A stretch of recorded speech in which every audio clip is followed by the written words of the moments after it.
नमस्कार दोस्तों, मैं धनंजय सिंह और हम पढ़ रहे हैं कम्युनिटी हेल्थ नर्सिंग।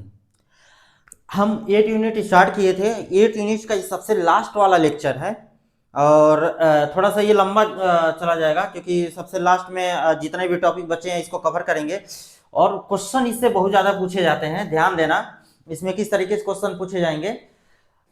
इसमें पहला हम टॉपिक कवर करेंगे principle of the control and measures. दूसरा है तुम्हारा investigation of the epidemic communicable disease. उसके बाद से तुम्हारा है एपिडेमियोलॉजिकल टूल्स। देखना इसमें ये लिखा हुआ है हम लोग में use of basic epidemiological tool करके ये तुम्हारा टॉपिक दिया है किसमें, सिलेबस में। यूनिट हमारा कौन सा है, 8 है। ये सबसे लास्ट लेक्चर होने वाला है। इससे पहले सारी चीजें हमने डिस्कस कर लिया, क्या मेथड होते हैं, तो एक एक पॉइंट हम बहुत डिटेल में पढ़ेंगे। आप क्वेश्चन देख लेना ध्यान से। जब ये इसकी बात आती है तो इसमें हम rate, ratio, prevalence rate, incidence rate, mortality, morbidity, ये सारी चीजें हम इसमें डिस्कस करेंगे। और इसी से दो नंबर में क्वेश्चन पूछे जाते हैं कि हाँ बताइए रेट क्या होते हैं, तो उसके फार्मूले लिखने रहते हैं, या इंसिडेंस रेट क्या होता है, पॉइंट प्रिविलेंस क्या होता है। तो सारी चीजें हम इसमें डिस्कस करेंगे। ठीक, तो बढ़ते हैं एक एक चीज पे आगे। Principle of control and measures. ठीक, principle of control and measures क्या होते हैं, सारी इसमें पॉइंट दिया गया है। ये पूछता भी है कि प्रिंसिपल बताइए कंट्रोल ऑफ मेजर्स के। तो पहला क्या है, प्रिवेंशन। ठीक, दूसरा अर्ली डिटेक्शन एंड डायग्नोसिस। उसके बाद से surveillance, quarantine and isolation and treatment. कहने का मतलब ये है प्रिवेंशन। प्रिवेंशन से सीधे क्या समझते हो कि मतलब डिजीज को प्रिवेंट करना, इलनेस प्रिवेंट करना, डेथ तक न जाए, तो क्या क्या हम चीजें करते हैं इसमें आता। तो तुम इम्यूनाइजेशन करते हो, early detection and diagnosis treatment start करते हो, या फिर रिहेबिलिटेशन हम लोग अपनाते हैं। तो ये सारी चीजें हमारा क्या होता है, प्रिवेंशन में आता है। इसमें हम हेल्थ एजुकेशन, लोगों को हेल्थ एजुकेशन देते हैं, स्पेसिफिक प्रोटेक्शन अपनाते हैं। स्पेसिफिक प्रोटेक्शन अपनाते हैं प्राइमरी, सेकेंडरी, टर्सरी लेवल पे हम जाकर। तो ये सारी चीजें हमारी प्रिवेंशन में आती है। अर्ली डिटेक्शन एंड डायग्नोसिस तुम्हारे सेकंड प्रिवेंशन का ये सबसे मेन टॉपिक ये बोला जाता है कि हाँ भाई अर्ली डिटेक्शन अगर तुम कर लेते हो, डायग्नोसिस कर लेते हो, तो तुम्हारे मेजर्स जो भी कंट्रोल ऑफ मेजर्स तुम्हारे हो सकते हैं। सर्विलेंस, सर्विलेंस का मतलब ये समझते नहीं कहा जाता कि सर्विलेंस पे डाला गया, यानी कि ये एक तरीके का मॉनिटरिंग है। ध्यान देना, मॉनिटरिंग है, मॉनिटरिंग करते हैं। आउटब्रेक मतलब कैसे फैला, कितनी तेजी से फैल रहा है, कब ये बीमारी फैलना शुरू किया। तो आउटब्रेकिंग हो गया तुम्हारा। ठीक, मॉनिटरिंग पे हम डालते हैं। उसके बाद से और क्या कर सकते हैं, हम ट्रैक कर सकते हैं। ध्यान देना, ट्रैक कर सकते हैं कि डिजीज को और इन्फेक्शन को ट्रैक कर सकते हैं कि कितनी कैसे फैल रहा है। ठीक, quarantine and isolation. Quarantine and isolation, quarantine से क्या समझते हैं, कोरोना याद है, कोरोना में, कोविड-19 में क्या करते थे हम लोग, 14 दिन तक क्वारंटाइन करते थे। उसका क्या करने का मतलब है, एक इंक्यूबेशन पीरियड होता है। ठीक, और उसमें साइन सिम्टम दिखने का रहता है कि कब साइन सिम्टम दिख रहे हैं, जिससे हम आसानी से अर्ली डायग्नोस कर सके, या फिर क्रॉस इन्फेक्शन ना हो पाए दूसरे में। इसीलिए एक स्पेसिफिक जगह पे उनको और लोगों से जो सिक पर्सन होते हैं उनको हम रखते हैं। तो वही है क्वारंटाइन, आइसोलेशन और ट्रीटमेंट। इसके बाद से वेक्टर कंट्रोल। वेक्टर कंट्रोल हम लोग कई बार पढ़ चुके हैं। वेक्टर कंट्रोल क्या होता है, वेक्टर कंट्रोल तुम्हारा मॉस्किटो से, मतलब कोई पैथोजन हो गया, वायरस, बैक्टीरिया, तो उनके जो वेक्टर होते हैं उनसे कंट्रोल करने के लिए हम करते थे। ये भी मेजर्स ऑफ कंट्रोल में आता है। उसके बाद हेल्थ एजुकेशन। हेल्थ एजुकेशन कई बार पढ़ चुके हैं भाई। हेल्थ एजुकेशन देने से लोग एजुकेट होंगे, या फिर चीजें पता चलेंगे कि हाँ क्या चीजें करने से अगर बीमारी नहीं हो रही है। जैसे आप अर्ली डिटेक्शन की बात करें, या फिर उनके लाइफ स्टाइल को लेकर उनको एजुकेट करते हैं, बहुत सारी चीजें आती है। हेल्थ एजुकेशन समझ सकते हो। ठीक, public health and intervention. Public health का मतलब ये हो गया कि पब्लिक में मतलब क्या हेल्थ हम लोग देते हैं, क्या प्रोवाइड करते हैं। तो इम्यूनाइजेशन तुम करवाते हो भाई, इम्यूनाइजेशन करवाते हो। बहुत सारे ऐसे प्रोग्राम गवर्नमेंट के होते हैं, प्रोग्राम गवर्नमेंटेड प्रोग्राम चलाए जाते हैं, चाहे ट्यूबरकुलोसिस प्रोग्राम हो, HIV प्रोग्राम हो। तो ये सारी चीजें हम पब्लिक हेल्थ में देते हैं। तो ये भी हमारा प्रिंसिपल है मेजर्स का। ठीक, कोलैबोरेशन। कोलैबोरेशन को समझ के क्या तुम समझते हो कि केवल मेडिकल सेक्टर ही नहीं, मेडिकल सेक्टर के अलावा भी चीजें मेडिकल सेक्टर में, जैसे तुम्हारे NGO हो गए, नॉन गवर्नमेंटल ऑर्गेनाइजेशन हो गए, WHO होगा तुम्हारा, WHO हो गया। ठीक, WHO NGO हो गया, या फिर स्कूल हो गए, स्कूल हो गए। ठीक, टीचिंग स्टाफ जो होते हैं वो।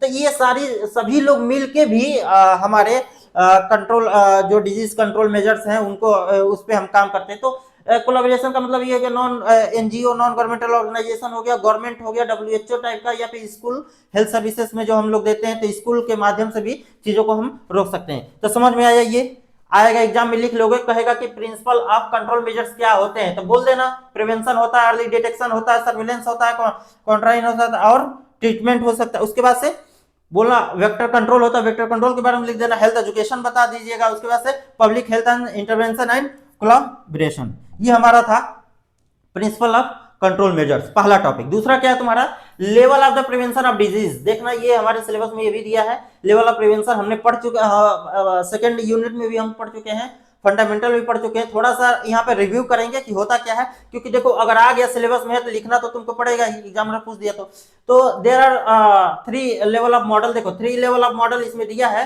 प्राइमरी सेकेंडरी एंड टर्सरी, लेकिन प्रीमोडियल को भी ऐड किया गया कुछ समय के बाद, ठीक। तो level of prevention is the based on the stage of the disease has been the developed by the Leavell and the Clark के द्वारा 1965 में, ठीक। ये तुम्हारा एक छोटा सा इंट्रोडक्शन है, ठीक। प्राइमरी प्रिवेंशन तुमको याद है, हमने बताया था सेकंड वाले यूनिट में क्या क्या होते हैं। सिंपल सी बात पहले याद रख लो, इसमें क्या होता है, तुम्हारा होता है हेल्थ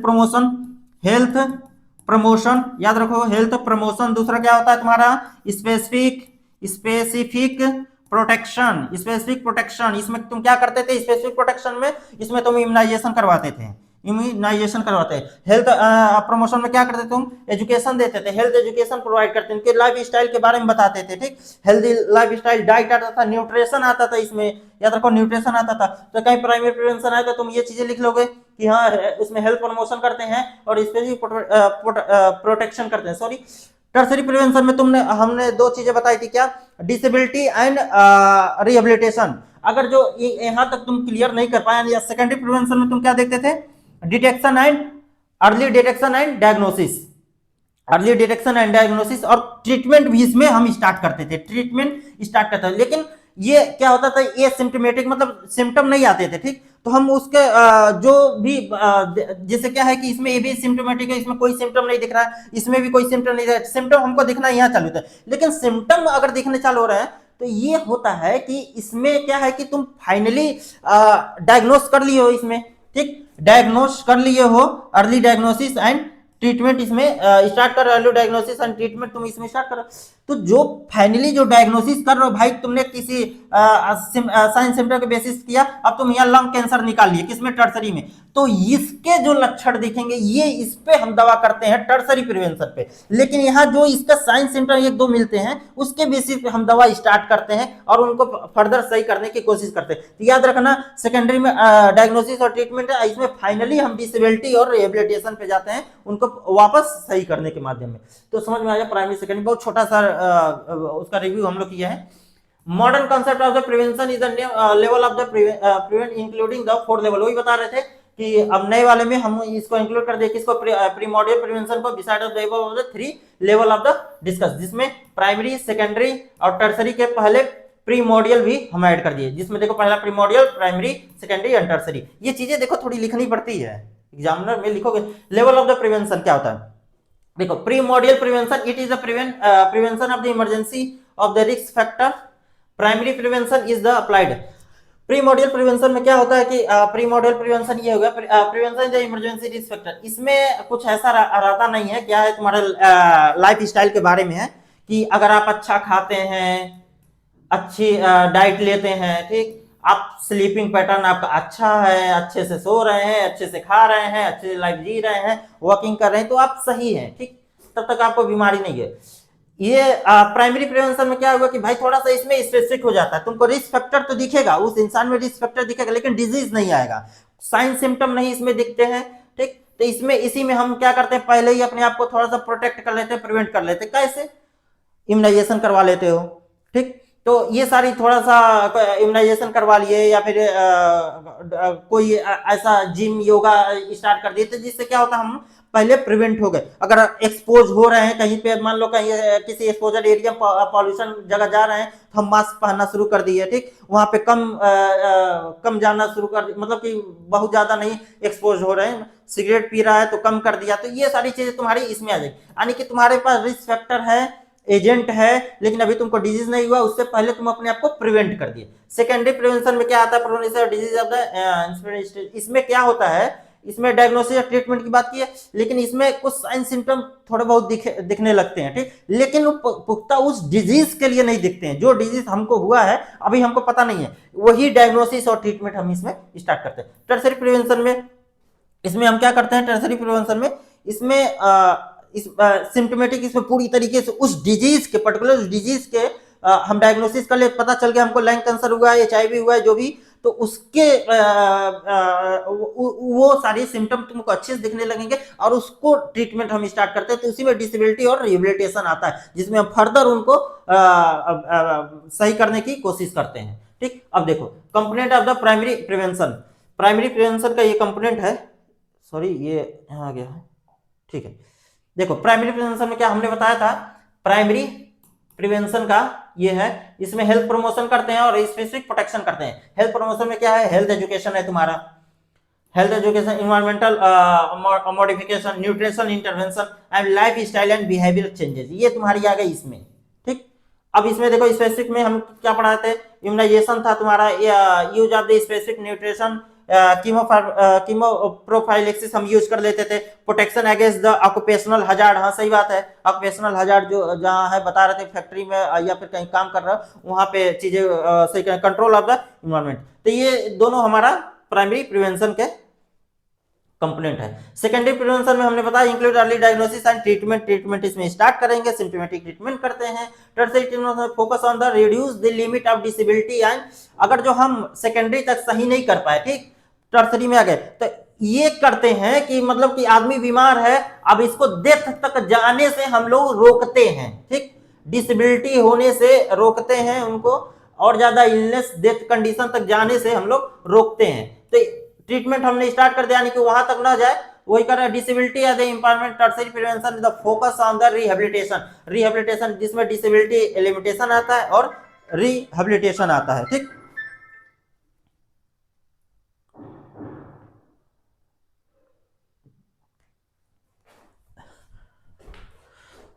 करते हैं डिसेबिलिटी लिमिटेशन, इसमें क्या, including the sequence of event, जिसमें देखो डिजीज हुआ तुमको, इम्पायरमेंट एंड डिसेबिलिटी या हैंडीकैप।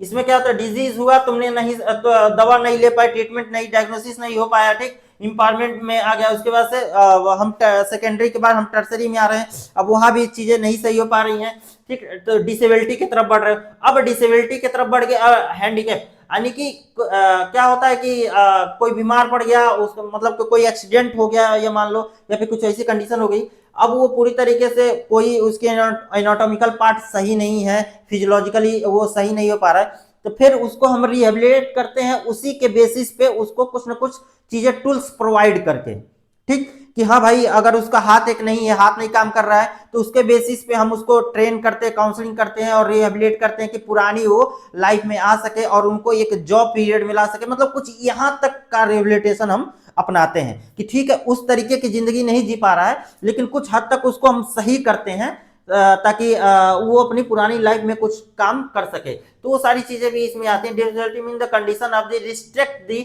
एवरीडे एक्टिविटी, ये क्या कहता है डिसेबिलिटी, मतलब कि तुम्हारी डेली जो एक्टिविटी है, अगर डिसेबिलिटी कोई होगी तो जाहिर सी बात है तुम उसमें काम नहीं कर पाओगे, ठीक। Important the any loss of the anatomical structure, बताए थे ना, एनी एनाटॉमिकल स्ट्रक्चर और द फंक्शन इज द, जैसे फिजिकल इंपॉर्टेंट हो गया, न्यूरोलॉजिकल इंपॉर्टेंट, ये सारी चीजें अगर जो गड़बड़ हो जा रही है एनाटॉमिकली तक हम पहुंच जा रहे हैं, तो तुम्हारा इंपॉर्टेंट में आएगा, ठीक। एनाटॉमिकल पार्ट बिगड़ गया, फिजियोलॉजिकल कंडीशन कोई गड़बड़ हो गया। अब disability means of the condition that they restrict the everyday activity, इसमें दिया handicap, important of the disability at the limit the daily life activity, ये जब मतलब अब कोई एनाटॉमिकल पार्ट खराब हो गया, कट के उसको निकाल दिया गया, तो तुम अगर हैंडीकैप में आ गए तो अपनी डेली लाइफ तुम सही नहीं कर पा रहे हो, ठीक। Minimise the suffering from and the promote the patient adjustment of the environment, ठीक, वही चीजें बताया कि थोड़ी सी उनको मोटिवेट करते हैं। अब देखो हमारा वो टॉपिक खत्म हो गया, पहला हमने प्रिंसिपल पढ़ लिया, दूसरा हमारा क्या था, प्रिवेंशन पढ़ लिया, क्या लेवल ऑफ प्रिवेंशन होता है। अब चालू होता है investigation of an epidemic communicable disease को होता क्या है, कैसे हम इन्वेस्टिगेशन करते कम्युनिकेबल डिजीज है, तो क्या क्या हम स्टेप चलेंगे जिससे हम डिजीज को फाइंड आउट करेंगे और कितना रेट है, कितने ज्यादा लोग प्रभावित हुए, ये सारी चीजें हम इसमें देखते हैं। तो एक बार इसका इंट्रोडक्शन देखते हैं क्या है। Investigating and the epidemic of the communicable disease is the crucial process that identify the source, cause, mode of transmission and risk factor of the associated with the outbreak। कहने का मतलब ये है, इन्वेस्टिगेशन जब करने जाते हैं तो हम किन किन चीजों पर ध्यान रखते हैं। ठीक, तो पहला है सोर्स क्या है उसका, ठीक, काजेस कारण क्या है उसके, मोड ऑफ ट्रांसमिशन क्या है तुम्हारा, risk factor associated with the outbreak. समझ में आया कि इन्वेस्टिगेशन के लिए हमें क्या क्या चीजें जरूरत है और कहां से हम शुरू करते हैं। This information is essentially for the implementing the effective control of measure of the preventing the further spread of the disease। यानी कि ये सारी चीजें अगर हम इकट्ठा कर लिए किसी बीमारी के बारे में, तो फर्दर अगर जो कोई चीजें आती हैं तो हम पुराने डाटा हमारे पास पड़ा रहेगा, ठीक, कि इतने रेट से फैल रहा है, ये इसका कारण है, ये वायरस है, ये बैक्टीरिया है, और ये फैलने के माध्यम उसके वेक्टर है, व्हीकल के द्वारा जैसे भी फैल रहा है उसको हम ब्रेक करें, उसको हम रोकें। तो ये बहुत बड़े लेवल पे एपिडेमिक या पैंडेमिक लेवल ना लेकर चला जाए, उसको हम रोकें। तो ये सारी स्टडी जब करते हैं तो कहने का मतलब यही है कि ये सारी चीजें जब इकट्ठा करके हम रखेंगे तो हमें फर्दर कोई अगर डिजीज आती है तो उसमें हेल्प मिलेगा। Help identify the course of the disease, find out the infectious agent of the disease. ठीक, इसमें also the use of the identify the mode of the spread of disease. ये दो चीजें इसमें इंक्लूड होती हैं। कैसे फैलता है, कोई नई चीज नहीं है। देखो ऑब्जेक्टिव क्या है इसके, हमने पढ़ा उसके ऑब्जेक्टिव क्या है। इंट्रोडक्शन हमने देख लिया, find out the cause, mode of transmission and source of infection. सही बात है, हमने फाइंड आउट हम करना है क्या क्या, काज उसके, मोड ऑफ ट्रांसमिशन। दूसरा क्या, फाइंड आउट करोगे क्या, out risk of factor, risk of factor हमको फाइंड आउट करना रहता है। ठीक, to prevent the recurrence of the disease, to prevent the recurrence of disease. Implementation of the control measure, implementation of the control measure. तो ये हमारे क्या है, ऑब्जेक्टिव है। आगे बढ़े, आ गया तुम्हारा ये पूछता है स्टेप ऑफ एपिडेमिक इन्वेस्टिगेशन। क्या तुम एपिडेमिक इन्वेस्टिगेशन के स्टेप क्या क्या होते हैं। ठीक, तो ध्यान देना, एकदम अच्छे से स्टेप याद कर लेना। पहले देखो वेरिफिकेशन ऑफ डायग्नोसिस, तुम डायग्नोसिस को वेरीफाई हम करेंगे कि एक्चुअल में वही उसी वायरस से, उसी बैक्टीरिया से ये बीमारी है, पुराने किसी से मैच नहीं कर, कोई नया है। तो ये सारी चीजें हम वेरीफाई करेंगे। Confirm the existence of epidemic, हम कंफर्म करेंगे कि हाँ भाई ये एपिडेमिक ही है, या फिर छोटा सा कोई मतलब कि 5 लोग 15 लोग बीमार पड़ रहा है, या फिर कोई छोटा सा एक गांव में कुछ एरिया ही प्रभावित हो रहा है। तो ये सारी चीजें हम कंफर्म करेंगे कि हाँ एक्चुअल में एपिडेमिक जैसी चीजें एग्जिस्ट कर रही हैं कि नहीं। Define the population of eight the risk, अब उस पॉपुलेशन को हमने बहुत अच्छे से पॉपुलेशन डिफाइन किया जाता है कि पॉपुलेशन एक्चुअल में होता क्या है, तभी तो हमको पता चलेगा कि हाँ बोलेंगे ना तो इतने पॉपुलेशन में लोग बीमार पड़े, उसका रिस्क फैक्टर ही है। तो पहले define the population at the risk, है ना, हम उसको डिफाइन करेंगे और तब जाके हम बोलेंगे कि 2 लाख लोग, 2000 लोग, 10 लोग, 20 लोग, इतने लोग के पॉपुलेशन पे ये हुआ, तो ये इसको हम डिफाइन करेंगे। Rapid search of the case of the end the characteristic, इसके कहने का मतलब ये है जो मेडिकल सीट हो गया या क्लिनिकल हो गया, इन्वेस्टिगेशन मतलब कि जो लेबोरेटरी टेस्ट करते हैं।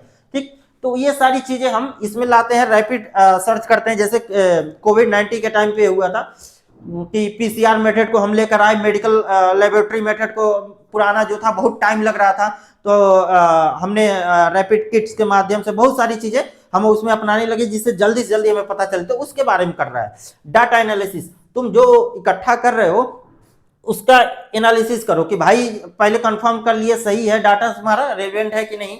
ठीक, उसके बाद से formulation of hypothesis, formulation of hypothesis, इसमें हम देखेंगे कि क्या तुम्हारा रिस्क फैक्टर काज क्या है, कौन कौन वायरस है, एजेंट तुम्हारा क्या है। एक्चुअल में मतलब एजेंट को डिफाइन करेंगे कि कौन सा एजेंट है। बहुत सारे होते हैं तुम्हारे वायरस बैक्टीरिया में, तुम्हारा या पैथोजन है या जो भी उसमें रहते हैं, कैटेगराइज करेंगे।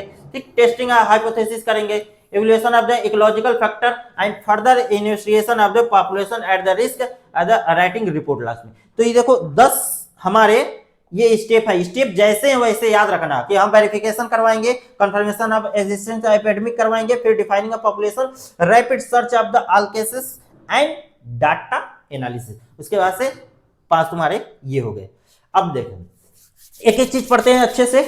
वेरिफिकेशन ऑफ डायग्नोसिस क्या है ये? It is the first step of disease have been properly identified through lab investigation done is the necessary investigation should be view of the clinical finding and the laboratory result. यानी कि जब हम verification और diagnosis करेंगे तो हम दोनों में चीजें लेंगे। पहले क्लिनिकल फाइंडिंग करेंगे, क्या पुरानी चीजों से भी मैच करेंगे, अभी क्या है उसके साइन सिम्टम के बेसिस पे भी चीजें देखेंगे। उसके बाद लेबोरेटरी जो उसका सैंपल ब्लड टेस्ट से लगा, टिश्यू कल्चर से लगा या स्वैब टेस्ट लिए रहेंगे, उसके बेसिस पे हम उसका रिजल्ट निकालेंगे। तो पहला तुम कर लिए, फर्स्ट स्टेप पहुंच गए। दूसरे पे आते हैं।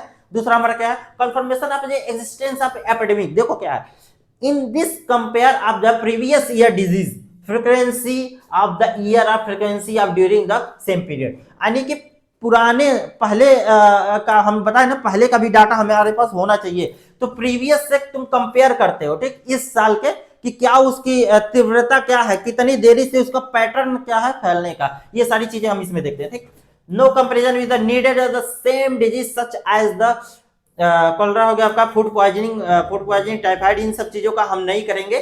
ठीक, इसको हम उसमें लेते भी नहीं है कि हाँ ये तो पहले से है ही। ठीक, इंफॉर्मेशन में भी collected of the healthy record, जिसमें ओपीडी रजिस्टर और इन पेशेंट रजिस्टर, यानी कि ये यहाँ से इंफॉर्मेशन हम कलेक्ट कर सकते हैं, ओपीडी रजिस्टर से ले सकते हैं। ठीक, और देखो डिफाइन द पॉपुलेशन, इसी के बारे में बात कर रहे थे। क्या है? It is can done through the obtain with the map of the area and available of the prepare the map.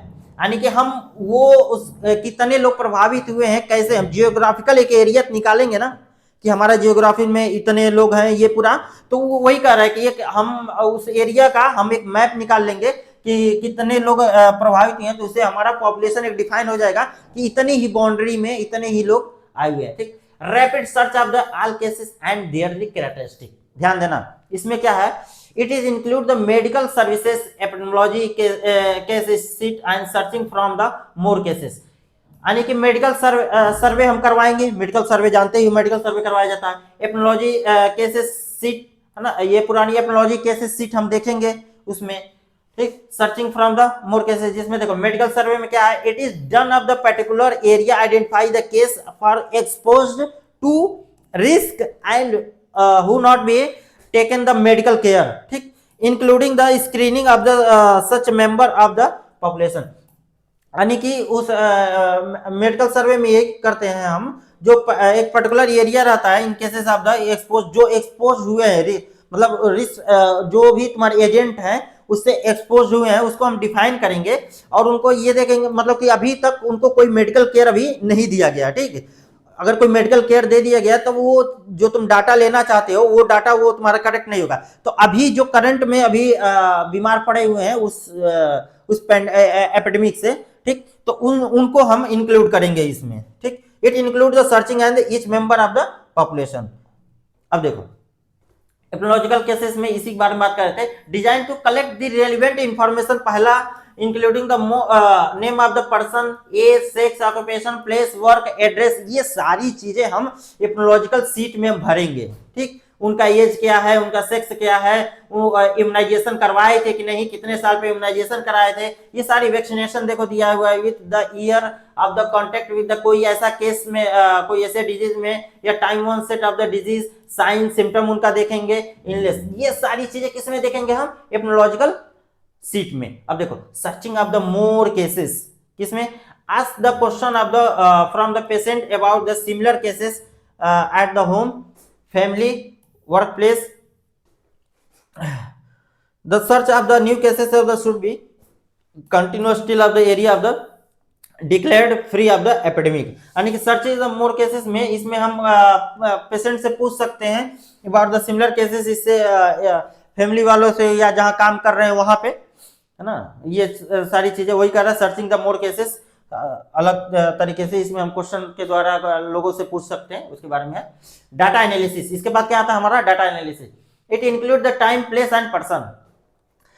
इसमें देखो टाइम का मतलब ये एपनोलॉजिकल हम जब पढ़ रहे थे तो उसमें एपनोलॉजी में जो तुम लोग का आता था, ठीक, डिस्ट्रक्टिव में डिस्क्रिप्टिव मेथड जब हम पढ़ते थे तो उसमें तीनों चीजें दिया हुआ था कि यार टाइम क्या है, प्लेस क्या है, पर्सन उसमें कौन है। तो ये तीन चार चीजों पे ही हम पूरी इसकी स्टडी करते थे, पूरा उसका जियोग्राफिकल और डेमोग्राफिक उनकी डाटा हम लेते थे, ठीक। तो ध्यान दो, उसी में टाइम की बात कर रहा है। Curve should the prepare the including the pattern of spread disease and also include the seasonally है या साइक्लिक है। तो ये हमको टाइम से, हमने सीजनली पढ़ा तभी था कि हाँ सीजनली कोई बीमारियां आती हैं, जैसे बरसात के सीजन में आ रहा है, ठंडी के सीजन में आ रहा है, तो सीजनली पे आ जाता है। साइक्लिक पैटर्न पे हम ये समझते थे, साइक्लिक पैटर्न पे जैसे कि किसी को कोई कंटामिनेटेड फूड है या कंटामिनेटेड वाटर है, उससे क्या हो रहा है कि बार बार किसी को टाइफाइड हो रहा है, बार बार उनको कलरा हो रहा है, बार बार डायरिया हो रहा है। तो साइक्लिक पैटर्न पे भी डिजीज चलती रहती है। या फिर ये भी कह सकते हैं कि क्या होता है, कुछ डिजीज ऐसे होते हैं कि 2 साल 3 साल पे होते रहते हैं, जैसे इन्फ्लुएंजा का एग्जाम्पल हम लोग दिए थे, ठीक, हाँ इस तरीके से। या फिर वहां का हम लिए थे, अमेरिका का लिए थे कि वीकेंड में सबसे ज्यादा एक्सीडेंट देखे जाते हैं। तो एक साइक्लिक पैटर्न पे वो चीजें रिपीट करती हैं। Place spot of the map case of the prepared of the map show the pattern of disease distribution and finding out the source of the infection, जैसे air pollution, water and pollution. कुछ नहीं है इसमें, समझ में आया कहाँ कहाँ से। पर्सन की बात करें तो डाटा हम वही लेंगे, उनका कहाँ काम कर रहे हैं, उनका रिस्क फैक्टर क्या है, एक्सपोजर एरिया क्या है उनका, या फिर उनकी एज क्या है, इन सब चीजों पे इसको हम देखेंगे। अब देखो फॉर्मुलेशन ऑफ हाइपोथेसिस क्या है। Hypothesis formulation on the basis of agent, host and environment, यानी कि उसी के बारे में बात कर रहा है कि जो हम एपियोलॉजिकल ट्रायल हम करते थे, ठीक, होस्ट, यानी कि हमको फाइंड करना है भाई कि ये उसका कारण क्या है, किससे तो वायरस बीमार पड़ रहा है, तो एक्चुअल में हमको निकालना है चीजें। तो उसी के हाइपोथेसिस पे हम क्या करेंगे, एजेंट का, होस्ट का, एनवायरनमेंट की बात करेंगे। उसके बाद से टेस्ट ऑफ हाइपोथेसिस आता है, जिसमें क्या है तुम्हारा hypothesis should be tested by the analytical study of designing. हम एनालिटिक पढ़ चुके थे, किसके बेसिस पे, हाइपोथेसिस का था इसमें। तो जब एनालिटिक हम पढ़ रहे थे, एक बार रिवाइज कर लो। एनालिटिक में इसमें 2 चीजें आती थी, 3 आता था, क्या क्या, case and control, case and control आता था। उसके बाद क्या आता था इसमें, केस एंड कंट्रोल आता था, कोहरेट आता था, इसके कोहरेट आता था, क्रॉस सेक्शनल आता था, क्रॉस सेक्शनल। तो उसी के बारे में कर रहा है कि जो ये डिजाइन किया गया था, ठीक, तो हाइपोथेसिस, तो इसी के बारे में, यानी कि एनालिटिक स्टडी के बारे में वो कर रहा है कि कैसे हम टेस्ट करेंगे। आया समझ में। अब देखो evolution of the ecological factor क्या है इसके एवोल्यूएट करने का। The disease also include the environmental factor also known as the source of infection, reservoir क्या है तुम्हारा, मोड ऑफ द ट्रांसमिशन, ठीक। ये सारी चीजें हम निकालेंगे इसमें से, हमने पहले भी पढ़ चुके हैं। Change in the temperature, humidity हो गया तुम्हारा, एयर पॉल्यूशन हो गया। तो ये हमको निकालना है, कुछ इसमें नया है ही नहीं कि तुम्हारा सोर्स क्या है, मोड ऑफ ट्रांसमिशन क्या है, ये चीजें हम यहाँ से पता करेंगे। उसके बाद से further investigation of the investigation करेंगे किसका, population of the at the risk factor, इसमें including the screening of test, medical examination, food sample, ठीक, ब्लड एंड फीकल मैटर का सैंपल भी लेंगे इसमें, assessment of the immunity system. तो जब ये फर्दर मतलब सारी चीजें हमने कर लिया, उसके बाद से फिर कितना आउटकम हमारा क्या निकल के आया, ठीक, लास्ट में। तो उसके बाद से भी क्या है कि कितने लोग उससे प्रभावित हो गए, कितने लोग सही हुए, एक बार फिर से हम शुरू करेंगे, ठीक, चीजें चेक करना। तो उसमें हम यही सब लेंगे, स्क्रीनिंग टेस्ट करेंगे, मेडिकल एग्जामिनेशन करेंगे, फूड सैंपल लेंगे, ब्लड कल्चर कराएंगे, assessment of the immunity system. तो ये हमारा पूरा हो गया किसका,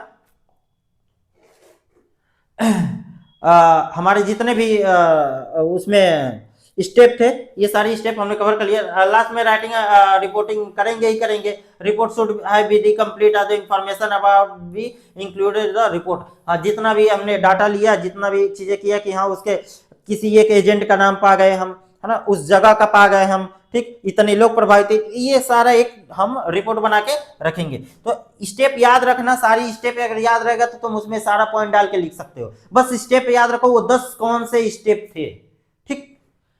आगे बढ़े, बैकग्राउंड इंफॉर्मेशन में बात करें। अब इतना तो हो गया, हमको फर्स्ट में चाहिए, ठीक। अब इसके बाद हमको और क्या क्या डाटा लेना रहता है, ध्यान देना, बैकग्राउंड इन्फॉर्मेशन आके ये तो कंफ्यूज मत है ना कि इतनी सारी चीजें हमको लिए, इतना तो हमको रिलेवेंट डाटा चाहिए, अब उसके बाद भी हमें क्या और डाटा लेनी रहती है उसके बारे में ये बात कर रहा है। तो बैकग्राउंड इन्फॉर्मेशन पहले क्या हो जाएगा, डिजीज प्रेवलेंस, डिजीज प्रेवलेंस। दूसरा क्या है, climate condition, demographic status, socio economic status और ऑर्गेनाइजेशन ऑफ हेल्थ सर्विसेज। तो ये सारी हमें बैकग्राउंड में भी हमें चाहिए। डिजीज प्रेवलेंस के बारे में तुमको जानना है कि क्या प्रेवलेंस रेट था उनका, पुराना क्या था और अभी का क्या था, न्यू और ओल्ड, न्यू केसेस और ओल्ड केसेस के बेसिस पे हम करेंगे। क्लाइमेट कंडीशन क्या था भाई जब बीमारी फैली थी, तो डेमोग्राफिकल स्टेटस बताइए भाई उनका एज क्या था, सेक्स क्या था, उनका ऑक्यूपेशनल क्या था, उनको पहले कोई बीमारी थी कि नहीं, ये सारी हम चीजें वहां पे नोट करेंगे। डेथ रेट क्या था, मोर्टेलिटी रेट क्या थी, सोशियो इकोनॉमिक स्टेटस हम देखेंगे ही देखेंगे, organisational of the health survey. तो ये हमारा बैकग्राउंड इंफॉर्मेशन। अब देखो इसमें हिस्टोरिकल डाटा में क्या हम लेंगे, previous occurrence of the same disease. ठीक, इससे पता चलेगा ना, जो हिस्टोरिकल डाटा लोगे तो तुमको पता चलेगा। अब देखो occurrence of the same disease in the other area, occurrence of the same disease in the other area change हो गया। Methodology of the investigation, methodology of the investigation, इसमें क्या करेंगे हम, हाउस होल्ड सर्वे करवाएंगे, हाउस होल्ड सर्वे करवाएंगे। Questioning, हम question के माध्यम से चीजें पूछेंगे। ठीक, laboratory and specimen collection of technique अपनाएंगे। ध्यान दो, care of definition, care of definition. तो यानी कि अगर मेथोडोलॉजी ऑफ इन्वेस्टिगेशन की हम बात करें तो हाउस होल्ड सर्वे हम करवा रहे हैं, क्वेश्चन पूछ रहे हैं, माध्यम बहुत सारे इंटरव्यू टेक्निक हमने पढ़ा ही था, लेबोरेटरी स्पेसिमेन कलेक्शन करवा रहे हैं और केयर ऑफ डिफिनेशन कर रहे हैं। एनालिसिस ऑफ डाटा, इसमें क्या है, एनालिसिस ऑफ डाटा पहला तुम्हारा आता है क्लाइमेट, सॉरी क्लिनिकल डाटा। क्या आता है, क्लिनिकल डाटा। क्लिनिकल डाटा में हम किसके बेसिस पे करते हैं, क्लिनिकल डाटा आता है sign symptom and the diagnosis, यानी कि क्लिनिकल पे हम उनके साइन सिम्टम के बेसिस पे कि हम बुखार आ रहा है, कितने दिन से बुखार है, बुखार का पैटर्न क्या है, अगर जो खांसी उनको आ रही है तो कितने दिन से आ रही है, तो ये सारी चीजें हम साइन सिम्टम बेसिस पे हम डाटा एनालिसिस ऑफ डाटा करेंगे क्लिनिकल पे। अब देखो एपियोलॉजिकल डाटा के रूप में अगर हम बात करें तो इसमें क्या आ जाएगा, mode of occurrence of the time, place and person. ठीक, और उसके बाद से मोड ऑफ ट्रांसमिशन की अगर हम बात करें, ये देखो बैकग्राउंड डाटा हम ले रहे हैं उनकी। ठीक, यानी कि जो डाटा हम उसमें स्टेप ऑफ उसमें कर लिए, वेरिफिकेशन था तुम्हारा, पूरा कलेक्शन कर रहे थे, उसके बाद भी हमें और क्या क्या चीजें चाहिए, तो ये सारी चीजें होती है। मोड ऑफ ट्रांसमिशन में सोर्स ऑफ इन्फेक्शन क्या था, पोर्टल ऑफ एंट्री क्या थी और पोर्टल ऑफ एग्जिट, ये भी हमको पूछना पड़ेगा, तभी हमको करेक्ट इंफॉर्मेशन मिलेगा। लेबोरेटरी डाटा में सेरोलॉजिकल टेस्ट करवा रहे हैं, आइसोलेशन करवा रहे हैं या सिग्निफिकेंस ऑफ द रिजल्ट करवा रहे हैं, ये हमारा लेबोरेटरी डाटा में आएगा। देखो ऐसे ही लिखना है। इंटरप्रिटेशन ऑफ द डाटा, इसमें क्या है, comprehensive picture of the outbreak, ये तो लेना ही लेना है। इसमें स्टैटिकली एनालिसिस, स्टैटिकली एनालिसिस में हम वही चीजें बता रहे थे, जो उनकी मोर्टेलिटी रेट क्या है, उनका मॉर्बिडिटी रेट क्या है, उनका डेथ रेट क्या है, उनका एज क्या है, किस एज के लोग बीमार पड़ रहे हैं, सेक्स उनका क्या है, तो ये सारी चीजें भी हम इसमें रखेंगे। ठीक, कंट्रोल मेजर्स क्या क्या है भाई, रिजल्ट कितने आ रहे हैं, इनका आउटकम पूरा तुम्हारा क्या आ रहा है, इवोल्यूशन क्या है तुम्हारा, प्रिवेंटिव एंड मेजर्स इसमें हम देखेंगे, किसमें, कंट्रोल एंड मेजर्स में। ठीक, अब देखो use of the basic epidemiological tool make the community diagnosis for the effective planning and the intervention. ये हमारा नेक्स्ट टॉपिक होने वाला। अब तक हमने कितनी चीजें पढ़ ली, हमने प्रिंसिपल पढ़ लिया, उसके क्या होते हैं, हमने लेवल ऑफ प्रिवेंशन पढ़ लिया, कंट्रोल ऑफ मेजर्स पढ़ लिए, उसके बाद से स्टेप हमने पढ़ लिए, कौन कौन से स्टेप हम अपनाते हैं। ठीक, अब हमारा न्यू टॉपिक है use of basic epidemiological tool make the community of diagnosis for the effective planning of intervention. ठीक, क्या क्या वो टूल्स होते हैं, हमने तो अब तक तो पूरा एपियोलॉजी पढ़ रहे हैं, कोहेरेंट केस क्या होता है, केस स्टडी क्या होती है, सारी चीजें हमने पढ़ते हैं। अब वो जब एक डाटा हम कलेक्ट करते हैं तो उसको लेने का क्या मतलब, कैसे हम उसको इकट्ठा करेंगे, कुछ तो फार्मूला होगा, कुछ तो मैथमेटिकल टूल्स होंगे जिसको अपना के हम ये सारा चीजें इकट्ठा करते हैं। तो ये इसका यही कहने का मतलब है। जैसे इसमें क्या आता है, इसमें रेट आता है, रेशियो आते हैं, इसमें रेशियो आता है, प्रिविलेंस रेट आता है, इंसिडेंस आता है, मोर्टेलिटी आती है, मोर्टेलिटी आती है, मॉर्बिडिटी आती है, मॉर्बिडिटी आती है। ठीक, उसके बाद से डिसेबिलिटी आती है, इसमें डिसेबिलिटी आती है। तो इतनी सारी चीजें इसमें आती हैं। तो अगर कहीं हेडिंग ये आए तुमको तो लिखना यही रहता है। आगे बढ़े, शुरू करते हैं बेसिक टूल्स ऑफ मेजरमेंट। क्या होते हैं basic tools? Counts, rate, ratio and proportion. Counts का कहने का मतलब ये है कि हम जोड़ लिए कि 200 लोग बीमार पड़े, 500 लोग बीमार पड़े, 400 लोग बीमार पड़े, ठीक। तो ऐसे 10 लोग आए, 10 लोग, 12 लोग बीमार पड़े। तो इस तरीके का अगर हम काउंट करते हैं, किसी में निकालते हैं, तो ये हमारे काउंट एक टूल्स हो गया, ठीक। Rate, ratio and proportion. अब रेट क्या है देखते हैं, सॉरी,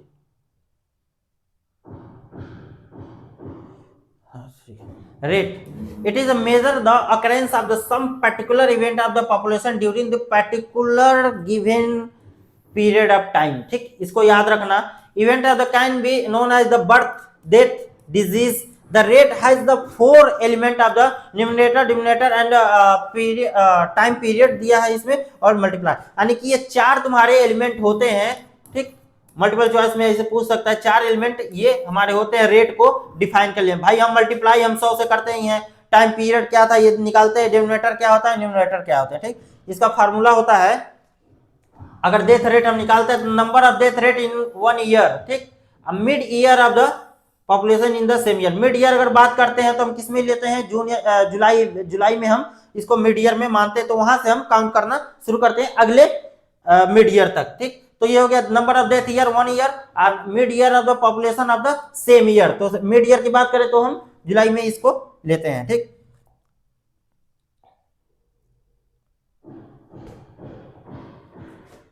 देखो प्रोपोर्शन क्या है, a proportion has the ratio of indicator the relation with the magnitude of the whole part of the whole and the numerator the always included the denominator, it is the express the percentage। कहने का मतलब ये है जब भी हम लेते हैं 3 हो गया 2/5 हो गया, तो मतलब कहने का मतलब ये है कि हम इसका क्या निकालते हैं, इसका हम निकालते हैं परसेंटेज। इसमें हम परसेंटेज ही निकालते हैं, सिंपल सी बात है। इसमें हम क्या करते हैं, परसेंटेज ही डिफाइन करते हैं। आगे हम देखेंगे इसके एग्जांपल में फॉर्मूला क्या है। देखो number of children with the diarrhoea at the certain time of community, ठीक। Total number of the children at the same time at the community, ठीक। उसके बाद से 100 से मल्टीप्लाई कर देंगे, तो नंबर ऑफ चिल्ड्रेन निकालना है डायरिया, अगर कोई किसी भी बीमारी का कोई भी बीमारी रहे, certain the time of community, इस कम्युनिटी में नंबर ऑफ चिल्ड्रेन कितने, और total number of children in the same time of community. तो ये हमारा प्रोपोर्शन निकल के आता है। इसमें प्रोपोर्शन हो गया रेशियो ऐड, सॉरी इसमें रेशियो एक जगह हम ऐड कर देते हैं। रेशियो क्या है,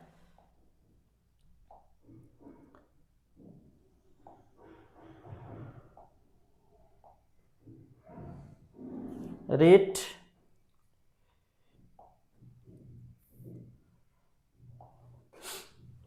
रेशियो। अगर रेशियो की बात करें तो रेशियो को ऐसे हम कह सकते हैं, कोई x और y है, ठीक। अब x को हम क्या मान सकते हैं कि जैसे ज्यादातर एग्जांपल बुकों में डॉक्टर का दिया तो डॉक्टर का ही हम लेते हैं, डॉक्टर एंड पेशेंट। अब ये कह सकते हैं कि एक डॉक्टर पे 12 पेशेंट हैं, ठीक। या फिर ऐसे हम कह सकते हैं दो नर्स पे हमें कितने हैं, 15 पेशेंट हैं, ठीक। तो ये हमारा रेशियो हो गया। तो ये लिखते हैं ना 1:12, 1:2:15, यानी कि एक डॉक्टर पे 12 पेशेंट है, दो नर्स पे 15 पेशेंट है। तो ये हमारे कहते हैं ये रेशियो होता है। तो समझ में आ गया, काउंट किया गया, रेट, रेशियो एंड प्रोपोर्शन। अब बढ़ते हैं आगे, ठीक।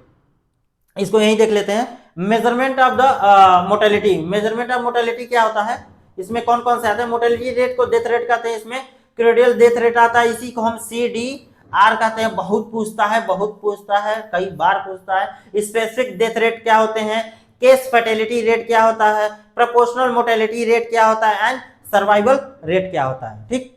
ये सारी चीजें इसमें आती हैं, किसमें, मेजरमेंट ऑफ मोर्टेलिटी रेट में। मोर्टेलिटी रेट में एक बार और देख लो क्या आता है, क्रेडियल डेथ रेट क्या होता है, स्पेसिफिक डेथ रेट क्या होता है, केस ऑफ फर्टिलिटी रेट क्या होता है, एंड प्रोपोर्शनल मोर्टेलिटी रेट क्या होता है, सर्वाइवल रेट क्या होते हैं। देखो मेजरमेंट ऑफ द मॉर्बिडिटी, उसके बाद से हम क्या पढ़ेंगे, हमने 3 चीजें पढ़ ली। पहले रेट, रेशियो, प्रोपोर्शनल पढ़ लिया, काउंट।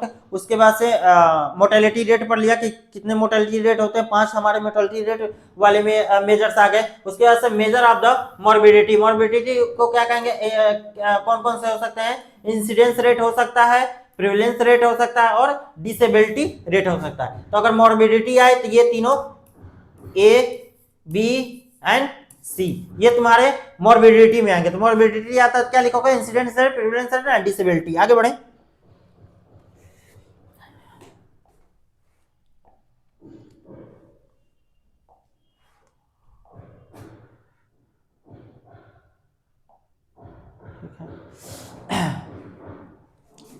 ये 2 बार आ गया है, ठीक है। पहला हम लेते हैं इसमें मेजर ऑफ मोर्टेलिटी रेट में क्या होता है कि पहला क्यूरेडियल डेथ रेट, इसको होता क्या है समझेंगे। Crude death rate, it is known as the actual death rate.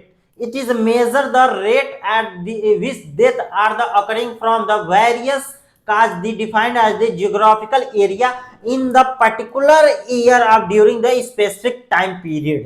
यही ध्यान देना इसमें स्पेसिफिक टाइम पीरियड पे, पर्टिकुलर स्पेसिफिक टाइम पीरियड पे और उसके उसका जो जियोग्राफिकल एरिया है उसको ध्यान में रखते हुए एक्चुअल में इसका हम डेथ रेट निकालते हैं। इसके फार्मूला से हमको समझ में आएगा क्या होता है। देखो, number of death during in year and area, ठीक, यानी कि इसमें टाइम और प्लेस दोनों दे रहा है। देखना, टाइम और प्लेस, यानी कि mid year population in the area. पहले हम एरिया को डिफाइन करेंगे कि इतने एरिया में हम ये निकाल रहे हैं, तो इसको देखना टोटल डेथ रेट निकालते हैं, ऐसे नहीं देते हैं। अगर हम पहले उस एरिया को डिफाइन करते हैं, ठीक, उसके बाद से उस साल में अगर जनवरी से मान लेते हैं हम अप्रैल से और हमें सितंबर तक लेना है, ठीक, तो पूरा एक मतलब कि एक हो गया ना कि हाँ इतने ही एरिया में इतने समय के बीच में हम पूरा ये निकाल रहे हैं। तो उसी के बारे में mid year the population of the area, यानी कि इसमें मिड ईयर लेंगे, यानी कि तुम्हारा एक साल वाला जब जुलाई में हम लेते हैं और उस एरिया का ही हम लेंगे, स्पेसिफिक एरिया का ही लेंगे कि कितना। तो बहुत ही एक पर्टिकुलर स्मॉल के लिए हम इसको आसानी से निकाल सकते हैं। तो ये हमारा number of death during the area. अब देखो स्पेसिफिक डेथ रेट क्या होता है। पहला हमारा क्या था, सीडीआर था, और दूसरा क्या है, स्पेसिफिक डेथ रेट, एसडीआर। ये क्या, it help us the known as the etiological factor outbreaking at the to the particular disease. The help is the identify the high risk group and the help of the plan of the preventive action of the help the compare with the between the different cause and the specific death rate. यानी कि इसमें कहने का मतलब ये है कि हम जो रिस्क फैक्टर हैं या फिर उसके कारण है, जैसे अगर हम मान लेते हैं ट्यूबरकुलोसिस का, ठीक, हम मान लिया ट्यूबरकुलोसिस का, मान लिया मलेरिया का। अब इसके जो कॉजेटिव एजेंट हैं, ठीक, इसके स्पेसिफिक है कि ट्यूबरकुलोसिस मतलब ट्यूबरकुलोसिस के एजेंट जो हैं वो उसी से फैलेंगे, ठीक, हमने निकाल लिया। मलेरिया है, मलेरिया मतलब उसके एजेंट क्या हो सकते हैं कि हम मॉस्किटो से ही फैलेंगे, ठीक, स्टाइलोकोकस। और ऐसे मीजल्स हो गया तो मीजल्स का भी एजेंट हमें पता है कि हाँ इसी से फैलेंगे। तो स्पेसिफिक होता है कि अगर जो मरने वालों का कहते हैं ना, कितने लोग मर गए किससे, डेंगू से, इतने लोग मर गए क्या मलेरिया से, इतने लोग मर गए उनको टाइफाइड हो गया, ठीक, इतने लोग मर गए ट्यूबरकुलोसिस से। तो वो इसमें वो जो डेथ रेट है, वो जो मरना है, वो हमें स्पेसिफिक एकदम कर दे रहे हैं कि स्पेसिफाई कर दे रहे हैं कि ऐसे नहीं कि रैंडम इतने लोग बीमारी से मर गए। नहीं भैया, बीमारी से नहीं मर गए, वो पर्टिकुलर उस एजेंट से मर गए। ध्यान देना, उस पर्टिकुलर एजेंट से मर गए। तो ठीक, उसी के बारे में बात करते हैं। इसका हम वो फार्मूला देखेंगे तो समझ में आ जाएगा क्या है। उसी में आता है group of specific, age of specific, sex of specific, income and disease of specific. इसका कहने का मतलब, ग्रुप ऑफ स्पेसिफिक का कहने का मतलब ये है कि इसमें भी हम ये स्पेसिफिक ही शब्द यूज कर रहे हैं। लेकिन क्या है कि कहते हैं ना कि 11 साल के बच्चे थे इतने और ऐसे मर गए। तो मतलब 11 साल जो तुम बोल दिए 11 साल, तो 11 साल वाले बच्चे जितने भी थे, 20 बच्चे थे, 30 स्टूडेंट थे, ठीक, इतने 11 साल का ईयर तुम्हारा क्या हो गया, 11 साल का एज तुम्हारा, तो ये स्पेसिफिक हो गया। अब उसमें तुम कह सकते हो कि 17 मेल पर्सन थे, 17 मेल थे, वो मर गए, तो ये तुम्हारा स्पेसिफिक क्या हो गया कि एक ग्रुप है जिसमें तो जिसमें क्या है कि हमने जेंडर को हमने डिफाइन कर दिया और उसको मान लिया कि इतने लोग मर गए, तो यही कर रहा है एज स्पेसिफिक। यानी कि स्कूल में छत गिरने से 12 बच्चे मर गए, ठीक, तो 12 बच्चे मर गए, क्लास किस क्लास का, क्लास 5 क्लास के, उनकी एज क्या थी, उनकी एज थी 10 साल, यानी कि 10 साल के बच्चे मर गए इसमें, तो एक जो डेथ रेट है वो इसे स्पेसिफिक कर दे रहा है, लेकिन है क्या, वो पूरा ग्रुप में है, तो उसी में सेक्स से इनकम हो गया आपका, डिजीज ऑफ द स्पेसिफिक। इसको देखो हम फार्मूला में अच्छे से समझ पाएंगे, वैसे समझा दिए हैं, उसमें कुछ ऐसा ही नहीं। देखो, number of death area and tuberculosis during the calendar of the year, mid year of the population of the area, यानी कि इसको बताया था ना ट्यूबरकुलोसिस का, यानी कि पर्टिकुलर ट्यूबरकुलोसिस से कितने लोग मरे भैया, स्पेसिफिक यही तो कर रहे हैं, पर्टिकुलर ट्यूबरकुलोसिस से उस साल में, उस मतलब एक टाइम पीरियड में, तभी तो हम निकालते हैं। रिवाइज ट्यूबरकुलोसिस प्रोग्राम लाया गया तो निकाला गया ना कि 10 साल का हमने आकलन किया, 2 साल का हमने आकलन किया, तो हमने स्टार्ट किया अप्रैल से, है ना, अब पूरा साल भर ऐसे देखे तो पूरा एक हमारा एक टाइम पीरियड आ गया कि इतने साल तक हमने स्टडी किया और निकाला कि इतने लोग मरे किससे, ट्यूबरकुलोसिस से, तो क्यों तो वही कर रहा है, mid year number of the death in area of tuberculosis during the calendar of the mid year of the population. समझ में आया, एकदम क्लियर है। ऐसे मलेरिया का death rate is the number of the malaria during the calendar, यानी कि वो डिजीज या ये कहो कि सिंपल सा एजेंट है ना, वो काज के रूप में कि हाँ कि इससे ही बीमार पड़ के वो लोग मरे हैं। क्लियर है एकदम। आगे बढ़े, ग्रुप स्पेसिफिक में number of the death among the female during the calendar of the year, mid year the population of the female. तो ये बात कर दी है, किसका आ गया तुम्हारा, ये तुम्हारा सेक्स के बेसिस पे, जेंडर के बेसिस पे इसको निकाल दिया। केस ऑफ फर्टिलिटी होता क्या है, बार देखते हैं, प्रोपोर्शनल ऑफ, हाँ ये बार ये देख लेते हैं। देखो, प्रोपोर्शनल मोर्टेलिटी रेट, पीएमआर क्या होता है, PMR it is the proportion of the percentage of death due to particular disease, तभी से उसी के बारे में बात कर रहे थे। पर्टिकुलर डिजीज के बारे में अगर बात करें, जैसे टीबी हो गया, out of all death of cases, अगर 200 लोग मरे हैं, 200 लोग मरे हैं, तो उसमें से भैया टीबी से कितने लोग मरे हैं, 200 लोग मरे हैं तो उसमें टीबी से कितने लोग मरे हैं, ये चीज हमें देखना रहता है, ये चीज हमें पता करनी रहती है। समझ में आया। It is also help the measure that the disease of the burden of community, ठीक, इससे क्या पता चलता है कि हाँ भैया हम ये उसको कैटेगराइज तो कर लिए कि हाँ किससे टीबी से इतने लोग मर गए, ठीक, डायरिया से इतने लोग मर गए, ठीक है, तो ये चीजें हम निकाल लेते हैं इससे। तो पर्टिकुलर उसे, तो अगर पीएमआर पूछे तो बताना प्रोपोर्शनल मोर्टेलिटी रेट क्या होता है, तो पर्टिकुलर उस डिजीज के बारे में बात करते हैं, ठीक, वही दिया express of the PMR the number of the death due to particular disease, जैसे tuberculosis in the year, a total number of death from the all cases that the year, ठीक। सर्वाइवल रेट देखो, survival rate क्या है, it is the percentage of the particular whom the remain alive at the end of the at least 5 year after date of the treatment of diagnosis। तो समझ में आ रहा है, इसमें कर रहा है total number of patient alive after 5 year of observation, यानी कि उनको 5 ईयर ऑब्जर्वेशन में रखने के बाद total number of the patient of the diagnosis of the treated, तो ये चीजें हम निकालते हैं तो हमको सर्वाइवल रेट पता चलता है कि उनका जैसे कैंसर वाले पेशेंट में ज्यादातर देखा जाता है कि कैंसर वाले पेशेंट का हम अगर रेडियोथेरेपी स्टार्ट करते हैं या कीमोथेरेपी हम स्टार्ट करते हैं तो हम देखते हैं कि हाँ कितना कीमोथेरेपी अगर सही टाइम पे स्टार्ट करते फिर भी पता चल जाता है कि इनकी टिश्यू इतनी तेजी से वो फैल रहा है, जो उसका जो भी कैंसर जिसका कारण से हुआ है, जो भी एनाटॉमिकल पार्ट खराब कर रहा है, तो उसका हम रेट पता कर लेते हैं कि हाँ इतने तेजी से फैल रहा है, तो जाहिर सी बात है कि पूरे शरीर में लंग से लगाए लीवर से सभी जगह फैल सकता है, तो ये एक रेट हमें पता चल जाता है, तो हम बता देते हैं ना कि उनका मरने का समय ये है, 4 साल 5 साल और चीजें जिएंगे, तो उसी चीजें पे कहाँ तक हमने ट्रीटमेंट किया और कितने समय बाद उनका डेथ हो गया, तो वो सारी ऑब्जर्वेशन हम सर्वाइवल रेट में देखते हैं। ठीक, अब देखते हैं मेजरमेंट ऑफ मॉर्बिडिटी। चीजें उसमें क्लियर हुई, क्या क्या था हमारा। अब देखो मेजरमेंट ऑफ मॉर्बिडिटी में हम देखेंगे, it is also describe of the health status of the population. Morbidity is a measure of the state of physiological and wellbeing. Morbidity से एक चीज समझना, मॉर्बिडिटी क्या है। मॉर्बिडिटी कोई डेथ नहीं है, कोई मर नहीं रहा है इसमें। इसमें क्या कहते हैं, अभी अगर कोई इंसान है, कोई मैन है, या फिर कोई हेल्थ वर्कर है, या फिर कोई ऑफिस में काम कर रहा है, या फिर कोई छोटा बच्चा है, उसका उसकी हेल्थ स्टेटस क्या है, सिंपल से उसका हेल्थ स्टेटस क्या है अभी, वो पहले उसका हेल्थ स्टेटस क्या था, अभी क्या है, और थोड़ा सा आगे आने वाले में क्या हेल्थ स्टेटस है।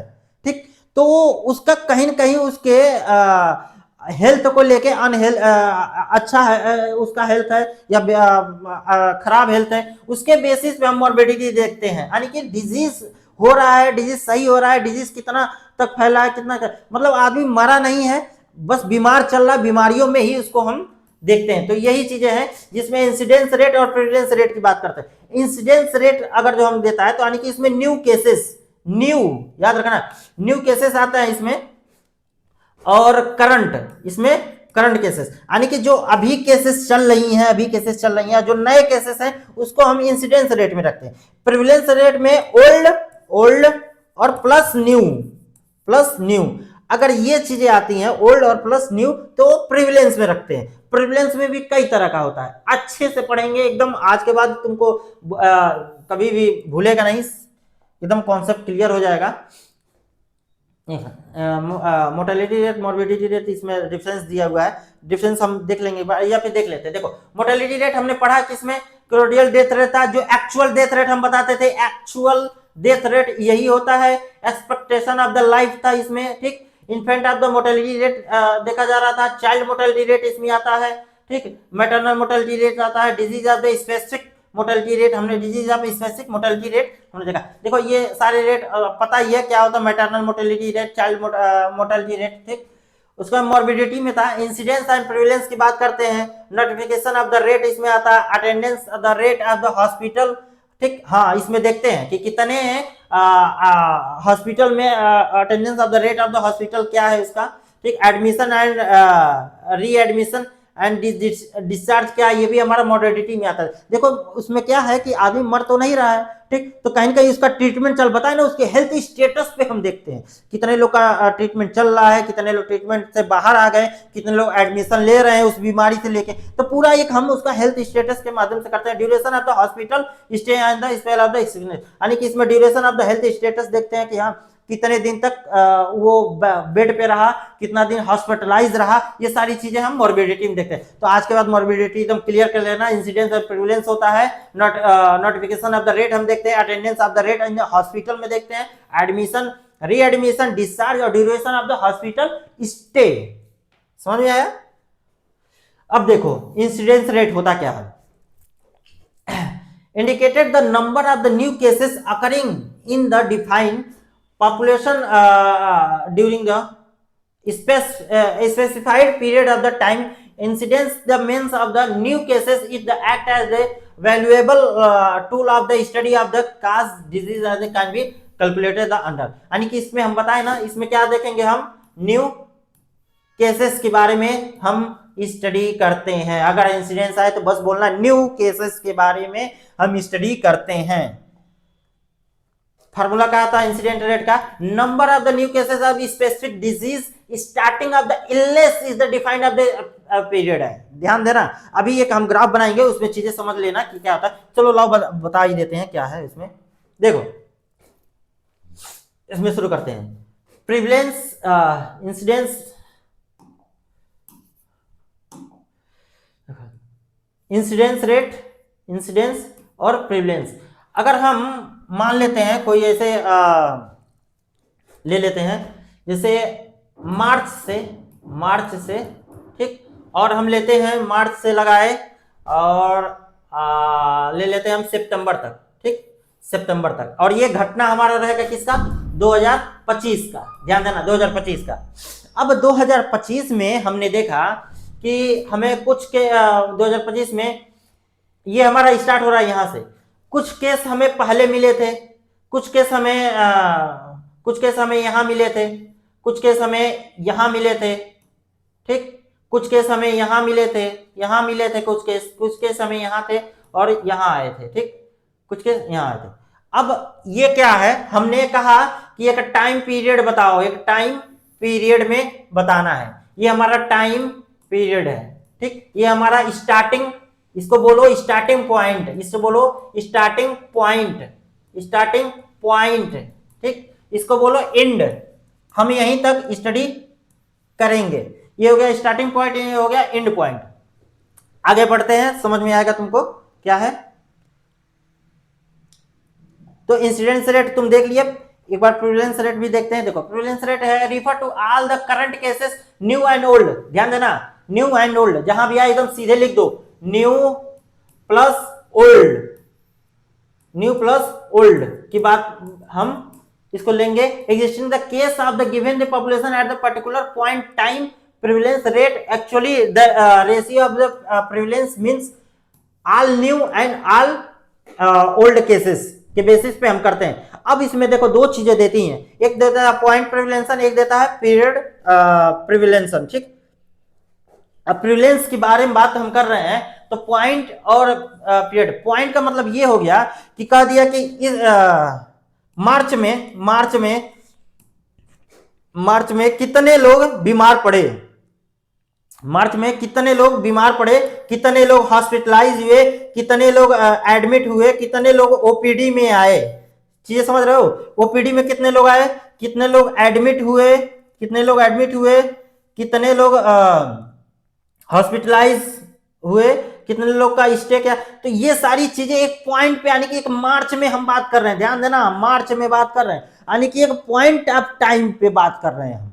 और जब यही पीरियड ऑफ प्रिविलेंस के बारे में बात करते हैं, तो ये दे दिया ना, यानी कि मार्च से, ध्यान देना, भूलना मत इसके बाद कभी भी, मार्च से लगाए और हम क्या लिए, सितंबर, मार्च से लगाए सितंबर, यानी कि मार्च से जितनी केसेस मिले और सितंबर के बीच में जितने केसेस मिले, इसको, इसी के बीच का जो जितने भी केसेस, इसको तो हम ले ही रहे हैं, लेकिन हमको क्या दिया है, न्यू प्लस ओल्ड, इसमें भी, यानी कि इसमें यहां पे जो केसेस मिले और इससे पीछे जो केसेस मिल रहे हैं, ठीक, उसको भी हम इसमें इंक्लूड करेंगे, उसको भी इसमें हम इंक्लूड करेंगे। इसमें भी हम इतने टाइम पीरियड का तो हम ले ही लिए, ठीक, इसमें भी ये तो हमारे करंट केस हो गए, और जो पुराने इससे रिलेटेड केस हैं, जो पुराने इससे रिलेटेड केस हैं, उसको भी हम इसमें इंक्लूड करेंगे। समझ में आया, समझ में आया क्या है। देखो पॉइंट प्रिवेलेंस का मतलब होता है it is defined as the number of the current cases जिसमें old and new of the disease at the one point of time relation with the defined of the population. समझ में आया, इसका formula दिया होगा, देखो number of the current cases of old and new लिखना ऐसे ही, अगर जो प्रिवेलेंस रेट आता है तो तुम उसको डिफाइन करना क्या होता है, ठीक, बाकी उसका पॉइंट लिखना और पॉइंट और पीरियड ऑफ प्रिवेलेंसन तुमको लिखना है। तो ये तुम्हारे पॉइंट के लिए है। तो इसमें क्या है, ऑल करंट केसेस, तो तुम देख ही रहे हो करंट में, भाई करंट में, अब इसो करंट में तुम कंफ्यूज होते रहे कि ओल्ड को भी ले रहे हैं सर और न्यू को भी ले रहे हैं, ऐसे नहीं है बाबू, ऐसे नहीं है। देखो क्या है कि न्यू केसेस, मान लो आज कोई बीमार पड़ा, आज कोई किसी को टाइफाइड हुआ, ठीक, और कोई पहले से भी तो उसको टाइफाइड होता हुआ आ रहा है, तो आज कोई ओपीडी में आया दिखाने, आज का मान लो 26 तारीख में आया दिखाने, 26 अप्रैल में आया दिखाने, कोई पहले से भी दिखा रहा है, कोई पहले से भी दिखा रहा है, वो दिखा रहा है मान लो 15 तारीख से दिखा रहा है, 15 अप्रैल से दिखा रहा है, ठीक, अब 15 अप्रैल से दिखाते हुए आ रहा है, तो ओपीडी में इस दिन भी वो आया दिखाने, इस दिन तुम भी, नया केस है तुम्हारा, तुम भी आए दिखाने, अब पुराना वाला भी आ रहा है दिखाने। तो जो रजिस्टर हमारे ओपीडी का, हमने क्या पढ़ा, जो ओपीडी का रजिस्टर होता है, ओपीडी का रजिस्टर होता है, उसमें दोनों को तो तुम नोट करते हो, कहते हो ना कि ये नया वाला रजिस्टर है, ये पुराना वाला रजिस्टर है, तो उस दिन में यानी कि 26 तारीख में तुम दोनों को तो नोट कर रहे हो, दोनों को भी तो नोट कर रहे हो, यानी कि उस दिन कितने केसेस आए, नए वाले केसेस आए और 15 तारीख से। तो ओल्ड और न्यू कहने का मतलब यही है। अब भूलना मत, कभी मत बोलना कि ओल्ड और न्यू कहने का क्या मतलब है, ठीक, यानी कि टाइफाइड वाला पेशेंट जो है वो पहले से भी आ रहा है, ठीक, उसी दिन दिखाने, तो वही हो गया तुम्हारा ओल्ड हो गया। और जो तुम नए आज पहली बार जा रहे हो दिखाने ओपीडी में, तो तुम्हारा ये तो वही ओल्ड और न्यू तुम्हारा ओपीडी में जो रजिस्टर लेते हो उसी से तो तुम डाटा ले रहे हो। डाटा कहाँ से ले रहे हो? हॉस्पिटल एरिया से ले रहे हो। तो ये तुम्हारी चीजें आ गई। Specific disease of existing of the given of point of time, ठीक, तो ये पॉइंट ऑफ टाइम के लिए था, प्रेवलेंस अब पॉइंट के लिए था, estimated population at the same of the point of time. तो समझ में आया, एकदम क्लियर है। आगे बढ़े, देखो period of prevalence, it is the frequency of the all current cases जिसमें न्यू एंड ओल्ड लेंगे the existing during the particular the period of the time relation to the define of the population. इसमें क्या होता है, वही time period हम लेते हैं, number of the current cases old and new with the specific disease existing the given point of the time, estimated population of the same point. नहीं, ये उसका नहीं है, सॉरी, इसको ऐड नहीं किया। उसमें क्या होता है कि सॉरी उसको ऐड नहीं कर पाए, उसमें एक पर्टिकुलर टाइम पीरियड का हम बात करते हैं। तो टाइम पीरियड की अगर हम बात करें तो वही बताया था ना, उसमें तुम लोगे अप्रैल से लगाए सितंबर तक का तुम डाटा लोगे, और उतने ही तक के डाटा का तुम पेशेंट को भी नोट करेंगे, कितने पॉपुलेशन, कितनी जनसंख्या का टोटल नंबर ऑफ पेशेंट लोगे, और उतने ही टाइम पीरियड का टोटल ऑफ पॉपुलेशन का लोगे, ठीक। तो ये हो जाता है, उसमें अप्रैल से सितंबर के बीच का हम केसेस लेते हैं, टाइम पीरियड में ये आता है। तो हमने कहाँ गया अब ये, अब इसको समझो, एक बार समझ लेते हैं, समझ में तो आ ही गया होगा क्या है।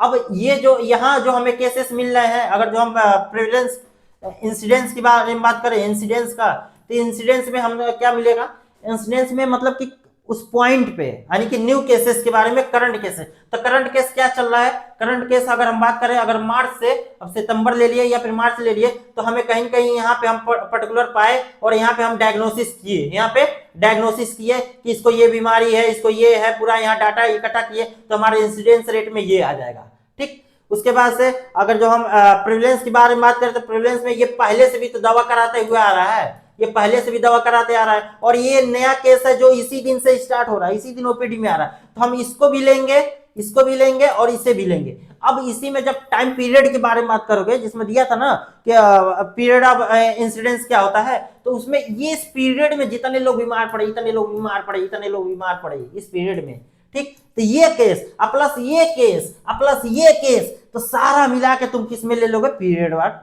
प्रेवलेंस में, यानी कि पूरा ये भी लोगे तुम इसमें, ठीक। इसके पहले वाला न्यू ओल्ड भी केसेस ले रहे हो ना, तो ओल्ड केसेस भी लोगे, ये करंट वाली केसेस लोगे, ठीक। इस पॉइंट तक आते आते तुम स्टडी कर रहे हो, तो इस पॉइंट तक भी जो भी केसेस आएंगे वो भी तुम प्रेवलेंस में लोगे। समझ में आया? अगर हम मार्च से सितंबर तक ले रहे हैं, तो कौन कौन से केसेस कहाँ कहाँ तुम लोगे, यानी कि new cases, old cases, time period सितंबर से मार्च से सितंबर के बीच में जो बीमार पड़ा उनको भी लोगे, पुराने लोग को भी लोगे। तो ये था हमारा इंसिडेंस एंड प्रेवलेंस। भूलना नहीं बाबू, इंसिडेंस प्रेवलेंस रेट क्या होते हैं, अब तो नहीं ही भूलेगा यार, इतना याद कर लियो कि हाँ इंसिडेंस में क्या आते हैं। देखो हमारा अगला टॉपिक है basic epidemiological tool of indicator. अब हमने पढ़ लिया, हम इस टूल से चीजें चेक करेंगे, ये हमारा। तो अब बताओ इसका उपयोग कहाँ करोगे, पढ़ तो लिए, प्रेवलेंस पढ़ लिए, रेट पढ़ लिए, रेशियो पढ़ लिए, अब बताओ इसका उपयोग कहाँ करोगे। तो कहते हैं ना न्यूट्रिशनल से लगाए, डिजीज से लगाए, ठीक, सोशल हेल्थ इंडिकेटर, ये सारी चीजों पे हम रेट निकालते हैं। कहते हैं ना कि ये इन्वायरमेंट का रेट ये है, मतलब कि वहाँ ऑक्सीजन का रेट ये, हाँ ये दिखा रहे हैं, ठीक। उसके बाद से पॉपुलेशन हमारा ये है, हेल्थ केयर डिलीवरी इंडिकेशन में भी बहुत सारी चीजें आएंगी। न्यूट्रिशनल में तुम बताओगे कि हाँ इतने बच्चे एनीमिक हैं, इतने बच्चे, इतनी महिलाएं जो प्रेग्नेंट है उसमें से इतने एनीमिक निकल के आए थे, सारे रेट हम इसी पे निकालते हैं। तो जब भी आए, देखो बेसिक एपिडेमियोलॉजिकल टूल्स अब क्या है हमारा इंडिकेटर हमारे, तो ये लिखना रहेगा, और ये बहुत इंपॉर्टेंट है, बहुत ही अच्छा टॉपिक भी है ये। न्यूट्रिशनल स्टेटस इंडिकेटर पहला। दूसरा हेल्थ केयर डिलीवरी इंडिकेशन में देखते हैं, यूटिलाइजेशन ऑफ इंडिकेशन में, ठीक, सोशल ऑफ हेल्थ इंडिकेशन और environmental indication, socio economic indicator, health policy indicator and other indicator, यानी कि ये चीजें हैं जहां पे हम उस टूल्स का यूज करते हैं और जरूरी हमें पड़ते हैं। जैसे देखो न्यूट्रिशनल स्टेटस इंडिकेटर आ गया, इसमें क्या है न्यूट्रिशनल स्टेटस इंडिकेटर में है एंथ्रोपोमेट्रिक मेजरमेंट। जाहिर सी बात है एंथ्रोपोमेट्रिक मेजरमेंट हम करते हैं, ठीक, हम वहां पे भी टूल्स का प्रयोग करते हैं। Height of the children of the school of the entry, ठीक, prevalence of the low birth weight, जाहिर सी बात है निकालते हैं prevalence of the low birth weight. Clinical survey and anaemia hypothyroidism and the night blindness, हमने बताया था कि हाँ न्यूट्रिशनल में अगर चीजें आती हैं तो तुमको ये सारी चीजें देखनी रहती है। क्लिनिकल सर्वे क्या है हमारा, ठीक, एनीमिया कितने परसेंट लोग हैं, कितने लोग एनीमिया से प्रभावित हैं, कितने लोग फोलिक एसिड नहीं ले रहे हैं, आयरन सप्लीमेंट नहीं ले रहे हैं, ये सारी चीजें हम प्रयोग करते हैं उसमें। ये इन चीजों को निकालने के लिए हमें उन टूल्स का प्रयोग करना पड़ता है। हेल्थ केयर डिलीवरी सिस्टम में क्या हम करते हैं भाई, हेल्थ केयर इंडिकेशन में क्या होता है, देखो फिजिशियन एंड पॉपुलेशन रेशियो, हम बताए ना, अगर कहीं रेशियो की बात आ जाती है, अब इसको सिंपल से यही समझो कि हम ये टूल जो पढ़े हैं, ये टूल को कहाँ प्रयोग कर रहे हैं, तो भाई डॉक्टर और पेशेंट का रेशियो जो तुम निकाल रहे थे उसमें कर रहे हो, नर्स और पेशेंट का रेशियो निकाल रहे हो उसमें कर रहे हो, ठीक, कितने पॉपुलेशन पे कितने फिजिशियन डॉक्टर है, एक पीएससी पे कितने हैं, हम लोग पढ़ते थे ना कि 20,000 पे, 50,000 पे, 40,000 पे, 5,000 पे इतने सब सेंटर, तो ये सारी चीजें हम किस पे निकालते हैं, इन्हीं के बेसिस पे निकालते हैं। दूसरा क्या है, फिजिशियन एंड नर्स रेशियो, हाँ डॉक्टर और नर्स का रेशियो क्या है, ये भी हम टूल्स में पढ़ते हैं। फिजिशियन हेल्थ केयर सेंटर पे, यानी कि कितने फिजिशियन और हेल्थ केयर सेंटर, एक हेल्थ केयर सेंटर पे कितने फिजिशियन रहते हैं, पीएससी पे कितने फिजिशियन रहते हैं, सीएससी पे कितने फिजिशियन रहते हैं, उसका भी हम इसमें देखते हैं। तो ये सारे रेट रेशियो होगा निकालने का। यूटिलाइजेशन ऑफ इंडिकेशन, इसमें क्या है, देखो proportion of the infant who are the fully immunised of the 1 year of life. अब ये चीज निकालने के लिए तुमको डाटा तो तुम इकट्ठा करोगे ना कि एक साल में कितने बच्चे पैदा हुए, उतने बच्चों में कितने लोग को हम वैक्सीनेशन दे पाए हैं, इम्यूनाइजेशन हम कर पाए हैं, तो ये सारी चीजें हम उसमें निकालते हैं। प्रोपोर्शन निकालते हैं ना, प्रोपोर्शन हम परसेंटेज नहीं कहते, 50 में से इतने परसेंट, मतलब 50 लोग हैं उसमें से 10% लोगों को ही हम वैक्सीनेशन कर पाए, अभी 40% बाकी रह गए। तो जहां परसेंटेज प्रोपोर्शनल का हम बताए भी थे, प्रोपोर्शनल का मतलब आप परसेंटेज निकाल रहे हैं। Proportional is the pregnant of the women who are received the antenatal care and intranatal care and postnatal care, ये भी तुम निकालते हो कि इतने परसेंटेज लोगों में महिलाओं को, जो गर्भवती महिलाएं हैं, ठीक, उनको एंटीनेटल केयर हम प्रोवाइड कर पाए। Hospital bed of the occupy rate, हाँ हॉस्पिटल बेड ऑक्युपाई रेट निकालते हैं। तो ध्यान देना बहुत ही जरूरी है ये चीजें, है ना, कि क्या इतना हम सब पढ़ लिए और ये लास्ट में हमारा एक तरीके से समराइज भी हो रहा है चैप्टर का, ठीक। हॉस्पिटल बेड ऑक्युपाई रेट हो गया, hospital bed of turn over the ratio, hospital bed turn over the ratio. Social health indicator, social health indicator में क्या हम निकालते हैं, सुसाइड रेट क्या है भैया, कितने साल के, बोलते हो ना कि 18 साल के बच्चों में, या एडोलेसेंस वाले बच्चे हैं, या फिर या फिर अर्ली एडल्ट वाले बच्चे हैं, या फिर लेट एडल्ट वाले लोग हैं, उन लोगों में सुसाइड रेट इतना है। तो जब रेट निकालते हैं उसमें हेल्थ, सोशल हेल्थ इंडिकेटर मतलब यही तो, सोसाइटी में जो चीजें घटित हो उसका भी तो रेट निकालते हो, तो वही है suicide and the homicide rate. Rate क्या होता है, रोड ट्रैफिक एक्सीडेंट निकालते हो भैया कि हाँ, जैसे अमेरिका का एग्जाम्पल हम लोग लिए थे कि लास्ट में क्या होता है, वीकेंड पे सबसे ज्यादा एक्सीडेंट होता है, तो रोड ट्रैफिक एक्सीडेंट के बारे का में भी हम रेट निकालेंगे कि 14 से 19 साल के बच्चों में सबसे ज्यादा बाइक एक्सीडेंट होता है, तो वो भी हम रेट निकाल लिए, ठीक। एल्कोहल एंड ड्रग एब्यूज, हाँ एल्कोहल और ड्रग एब्यूज का भी हम रेट निकालते हैं। तो हमारे कहने का मतलब यही है, जो तुम टूल्स पढ़े वो कहाँ कहाँ यूज करोगे, किसमें किसमें निकालोगे, क्या क्या चीजें करोगे, तो उसी के बारे में हम ये चीजें पढ़े। अब देखो इन्वायरमेंटल इंडिकेटर अगर देता है तो तुम क्या क्या, मेजर ऑफ द पॉल्यूशन, हाँ सही बात है, पॉल्यूशन तुम रेट निकालते हो कि भाई एक्यूआई कितना है ना, कितने डस्ट पार्टिकल उस एनवायरनमेंट में, कितना ऑक्सीजन का लेवल कम हो रहा है, तो ये सारी चीजें इसमें आते हैं। Proportion of the people having the access of the safe drink water and the sanitation of the facility, निकालते ही निकालते हैं। आगे बढ़े, सोशियो इकोनॉमिक इंडिकेटर, हाँ rate of increase the population, अगर कितने रेट से पॉपुलेशन इंक्रीज हो रही है भैया, गवर्नमेंट को चिंता करनी पड़ेगी ना। ये जब तुम डाटा निकाल के रखे रहते हो तो उसी के बेसिस पे हम क्या करते हैं कि कहीं भी अब किसी एरिया में 50,000 पॉपुलेशन हो गया, वहां पे कितने हैं, एक पीएससी है, तो भाई हम देखेंगे 50,000 पॉपुलेशन पे एक पीएससी नहीं चाहिए, है ना, उतनी पे हमको और भी पीएससी बढ़ाने की जरूरत है। तो ये सब डाटा जब इकट्ठा करके रखे रहोगे तब तुमको पता चलेगा, या फिर वहां बीमार लोग ज्यादा पड़ रहे हैं तो यानी कि हमें नीड है वहां पे एक और पीएससी बनाने का, वहां नीड है हमें और सीएससी बनाने का। तो ये सारी इंक्रीज द पॉपुलेशन रेट, अगर हम ये सारी चीजें अगर डाटा हम इकट्ठा करते हैं तो हम इसमें गवर्नमेंट को मदद दे सकते हैं। लेवल ऑफ अनएम्प्लॉयमेंट, हाँ लेवल ऑफ अनएम्प्लॉयमेंट, बेरोजगारी वाली चीजें भी हम इसमें देखते हैं। Literacy rate of the female, हाँ सोशियो इकोनॉमिक लिटरेसी रेट भी हम देख सकते हैं। फैमिली साइज भी हम बता सकते हैं। Housing condition is the example the person of the paid पर रूम, यानी कि कितना एक पर्सन पे कितना रूम है, house condition of the socio economic indicator में। तो समझ में आया, इतना सिंपल है, बहुत सही से इसको डिजाइन भी किए हैं कि ताकि सबको अच्छे से समझ में आ जाए। देखो उसके बाद क्या है, health policy indicator. Health policy indicator में क्या क्या चीज, हमने हेल्थ पॉलिसी इंडिकेटर तो कई बार पढ़े हैं। Proportion of the total health resources क्या है भाई, तुम प्रोग्राम चला रहे हो, एक एम्बुलेंस क्या पे एक एरिया में कितने, मतलब हमें इतने पॉपुलेशन पे कितने एम्बुलेंस चाहिए, इतने पॉपुलेशन, अगर हॉस्पिटल है तो 200 बेड का हॉस्पिटल है तो उसमें क्या क्या चीजें हमें रिसोर्सेज में चाहिए, ऑक्सीजन कितनी चाहिए मात्रा में, तो सारी चीजें आती हैं। Proportion of the GNP spend of the health services and the health related activities, तो ये सारे हमें हेल्थ पॉलिसी इंडिकेटर में आते हैं। तो हमने बेसिक एपिडोलॉजिकल टूल ऑफ इंडिकेटर हम पढ़ लिए। अब इसके बाद हमारा लास्ट टॉपिक है community diagnosis for the effective planning and the intervention. ये हमारा सबसे लास्ट टॉपिक होने वाला है इस यूनिट का, community diagnosis and effective planning of intervention. होता क्या है ये समझते हैं पहले।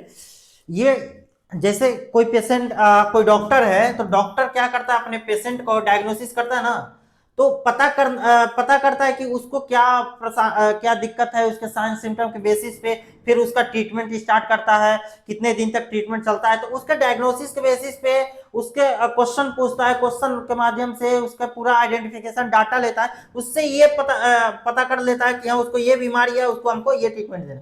ठीक उसी तरीके से कम्युनिटी क्या होती है, कम्युनिटी में हम एक कम्युनिटी है जिसमें बहुत सारे लोग रह रहे हैं, ठीक। अब उसमें क्या है कि हम पता करेंगे उस कम्युनिटी का हेल्थ स्टेटस क्या है, ठीक, उसका हेल्थ स्टेटस कैसा है, कितने लोग उसमें रह रहे हैं, है ना, लोगों को भी पॉपुलेशन हम उसका देखेंगे, किस तरीके का लोग रह रहे हैं, ठीक, उनका ग्रुप क्या है, कैसा उनका ग्रुप है, उनका इकोनॉमिकल स्टेटस क्या है उनका, ठीक, इकोनॉमिकल स्टेटस क्या है, उनका कल्चरल क्या है, सारी चीजें हम पूरा आइडेंटिफिकेशन डाटा जैसे हम लेते हैं वैसे पूरा निकालेंगे। उनका डेमोग्राफिकल डाटा क्या है, वाइटल स्टैटिक्स उनका क्या है, ठीक।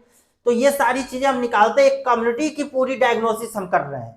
पूरे कम्युनिटी में एक्चुअल में उसका हेल्थ स्टेटस क्या हमें पता चलेगा, तभी तो हम उसके बेसिस पे असेसमेंट हम कर लिए। अब उसके बेसिस पे उनका नीड हम समझेंगे कि उस कम्युनिटी में क्या किस चीजों का नीड है, ठीक। यानी कि वहाँ सर्विसेज अगर हेल्थ सर्विसेज हमें प्रोवाइड करनी है, हेल्थ सर्विसेज हमें वहाँ प्रोवाइड करनी है, ठीक, तो क्या क्या दे सकते हैं हम उन्हें, वहाँ पे पीएससी हमें बनानी पड़ेगी, हमें फिजिशियन चाहिए, या फिर हमें प्रिवेंशन मेथड अपनाना है, वहाँ पे लोगों को हेल्थ एजुकेशन एजुकेट करना है। ये सारी चीजें community diagnosis for the effective planning. जब हमें पता चलेगा उस गांव में क्या प्रॉब्लम है, उस समुदाय में क्या दिक्कतें आ रही हैं कम्युनिटी में, तब हम प्लानिंग करेंगे और उस पर इंटरवेंशन यानी कि उस पर हम काम करना शुरू करेंगे, ठीक।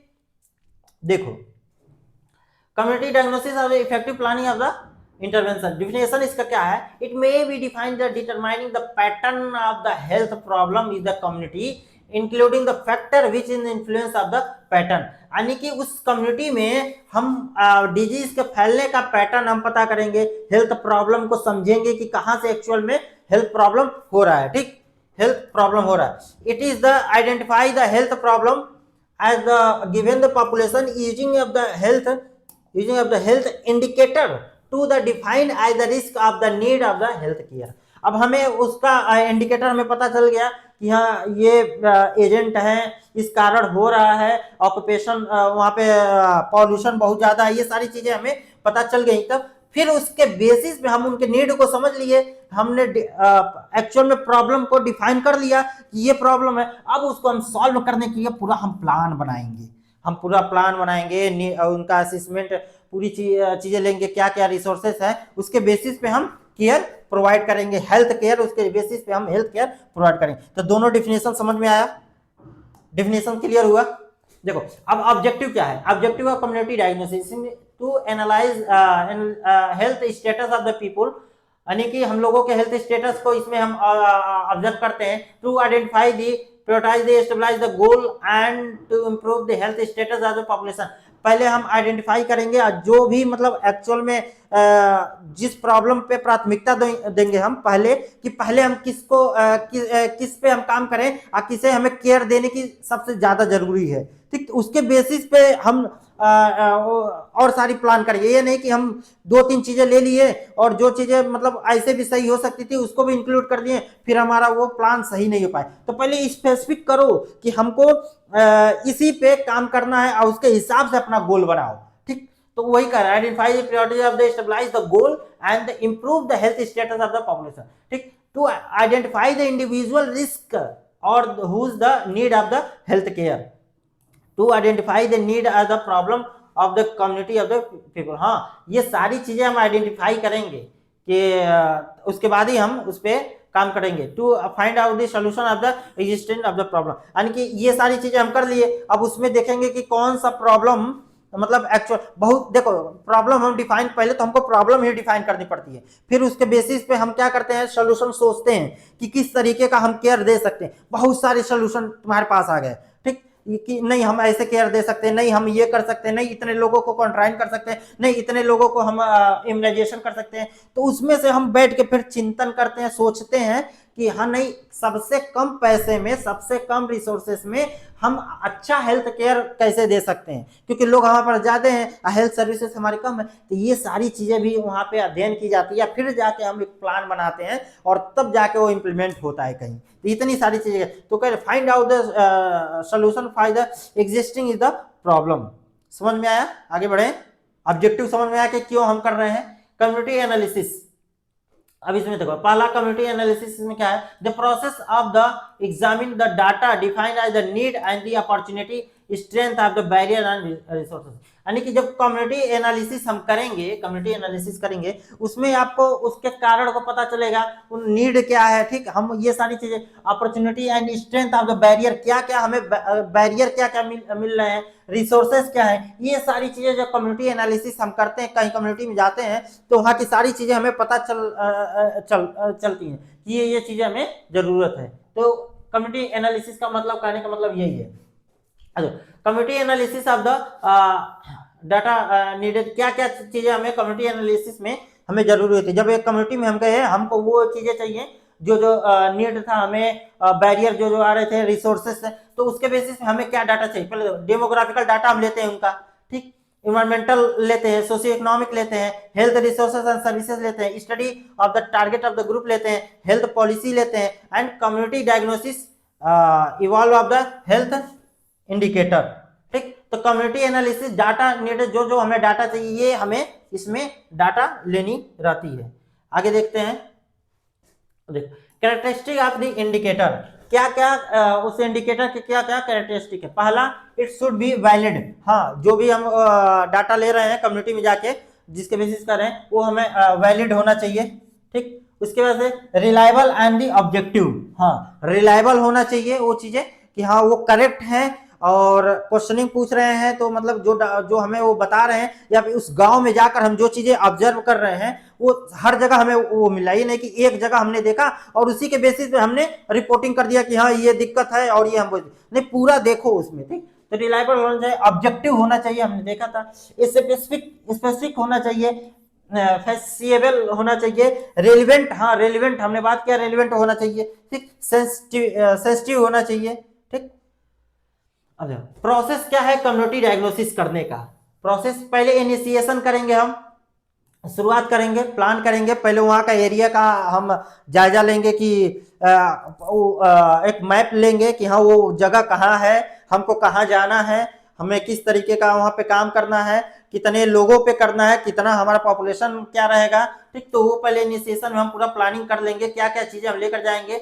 डाटा कलेक्शन एंड एनालिसिस, हमने देखा डाटा कलेक्शन ऑफ एनालिसिस हम करेंगे, इसकी वजह से डायग्नोसिस हम बनाएंगे, इसकी वजह से डिसमिनेशन करेंगे हम। ठीक, अब इसमें step of community diagnosis, step of community diagnosis में क्या है, डिफाइनिंग द एरिया, एरिया को हम डिफाइन करेंगे, एरिया को हम डिफाइन करेंगे कि हम 200 गांव को ही हम कवर करेंगे और ये हमारी स्टडी 2 साल तक चलेगी, हम 15 गांव को ही कवर करेंगे। तब पहले हम एरिया डिफाइन करेंगे कि किस एरिया में करना चाहते हैं, चाहे तुम हॉस्पिटल वाले में करना चाहते हो या फिर ऐसी कम्युनिटी में करना चाहते हो जहां इस तरीके के लोग रहते हैं, तो वो हम डिफाइन करेंगे। Identify the need of the community, उसके बाद से हम कम्युनिटी के नीड को समझेंगे कि उसमें किस तरीके का हेल्थ केयर हमें देनी है। Identify the priority of the health need of community, हाँ हमने बताया था कि उस कम्युनिटी में पहले देखो भाई, अगर जो कुछ लोग कहीं साफ पानी नहीं आ रहा है, ठीक, ये पूरा एरिया ही बहुत ज्यादा दूषित है, ड्रेनेज सिस्टम सही नहीं है, तो और हम वो ज्यादातर बीमार पड़ते जा रहे हैं, तो हम ड्रेनेज सिस्टम भी एक प्रॉब्लम है, उस घर में ठीक सही से फूड नहीं मिल पा रहा है, वो भी एक प्रॉब्लम है। तो इन सारी प्रॉब्लम में हम उसको प्राथमिकता देंगे कि पहले किस पे हम काम करें। तो एक identify the priority of the health need of the community, उस कम्युनिटी में किस पे हमें काम करने की जरूरत है, उसके प्राथमिकता के आधार पर। Identify the resources of facilitating of the health problem, ठीक, अब वहां पे जो हमें हेल्थ जो रिसोर्सेस हमें मिलने चाहिए, ठीक, उसमें हमें क्या बैरियर देखने को मिल रहा है, वो सारी चीजें हम इसमें देखेंगे। ठीक, setting prioritize of the action, हाँ setting prioritize of the action पे हम बात करते हैं। उसके बाद से community need in the proportion to the national capacity, community need in the proportion to the national capacity. Intersectional cooperation of the planning, intersectional cooperation of the planning, तो ये intersectional cooperation of the planning का ये बात हुआ कि जो भी हम हेल्थ केयर कम्युनिटी, जैसे कि क्या है कि अगर कहीं पैंडेमिक वाली सिचुएशन आ गई या फिर कुछ ऐसे रेयर डिजीज आ गए, ठीक, तो उसको हम यहाँ पे तो डील कर ही रहे हैं, जैसे यहाँ का आईसीएमआर उस पर स्टडी कर रहा है, डाटा कलेक्शन कर रहा है, और वो चीजें हम फॉरेन से भी लेंगे कि हाँ भाई विदेशों में कहीं इस तरीके की बीमारी तो आई नहीं थी, तो कहीं न कहीं उसको भी हम सहारा लेते हैं और उसको भी साथ मिलके हम उस चीज पे काम करते हैं। ठीक, तो वो इंटरसेक्टोरियल एंड कोऑपरेशन प्लानिंग में, कोऑपरेशन प्लान मतलब कि जो प्राइवेट सेक्टर हो गए, ठीक, और भी सारे, तो मतलब बहुत सारी चीजों को लेके भी हम उसमें काम करते हैं। प्राइवेट सेक्टर से लगाए, गवर्नमेंट सेक्टर से लगाए, और अदर कंट्री से जो भी चीज रहती है उसको भी हम इंक्लूड करते हैं। Community needed off the proportion of the national capacity. ठीक, उसके बाद से कम्युनिटी हेल्थ प्लानिंग, और कम्युनिटी हेल्थ प्लानिंग हम क्या करेंगे, ये सारी चीजें हम डाटा कलेक्शन कर लिए, नीड देख लिए, analyse the health need as the health problem, stabilise the priorities and setting the goal and objective, planning implementation and evolution. तो ये सारी चीजें हम करेंगे और ये हम पढ़ते हुए आ रहे हैं, जानते भी हैं। ठीक, तो ये हमारा था आज का टॉपिक, जिसमें हमने सारी चीजें कवर कर ली, और ये हमारे यूनिट का लास्ट सबसे लेक्चर था। तो यूनिट 8 हम पूरी तरीके से खत्म कर लिए, कोई भी टॉपिक छूटा नहीं है इसमें। ठीक, कोई भी टॉपिक छूटा नहीं है। तो यूनिट 8 था हमारा, 8 एपिनोलॉजी, कॉन्सेप्ट ऑफ एपिनोलॉजी, जिसमें हम मेथड जितना भी मेथड दिया था सब चीजें हमने पढ़ लिया। ठीक, तो principle of the control of measures था इसमें, और इन्वेस्टिगेशन ऑफ द एपिनोलॉजी। और आपको ये नोट्स जो है हमारे एग्जाम मार्क के ऐप पे मिल जाएगा, आप जाके वहां से ले सकते हैं, बाई कर सकते हैं, कुछ चार्ज है, बहुत हल्का फुल्का थोड़ा सा कुछ चार्ज रखा गया है, और वहां से ले सकते हैं। और नेक्स्ट अब यूनिट हम जल्दी इसके बाद स्टार्ट करेंगे, एग्जाम से पहले आप लोग का सोच रहे हैं कि सारा ये खत्म हो जाए। तो थैंक यू, और कोई क्वेश्चन है तो आप कमेंट में पूछ सकते हैं।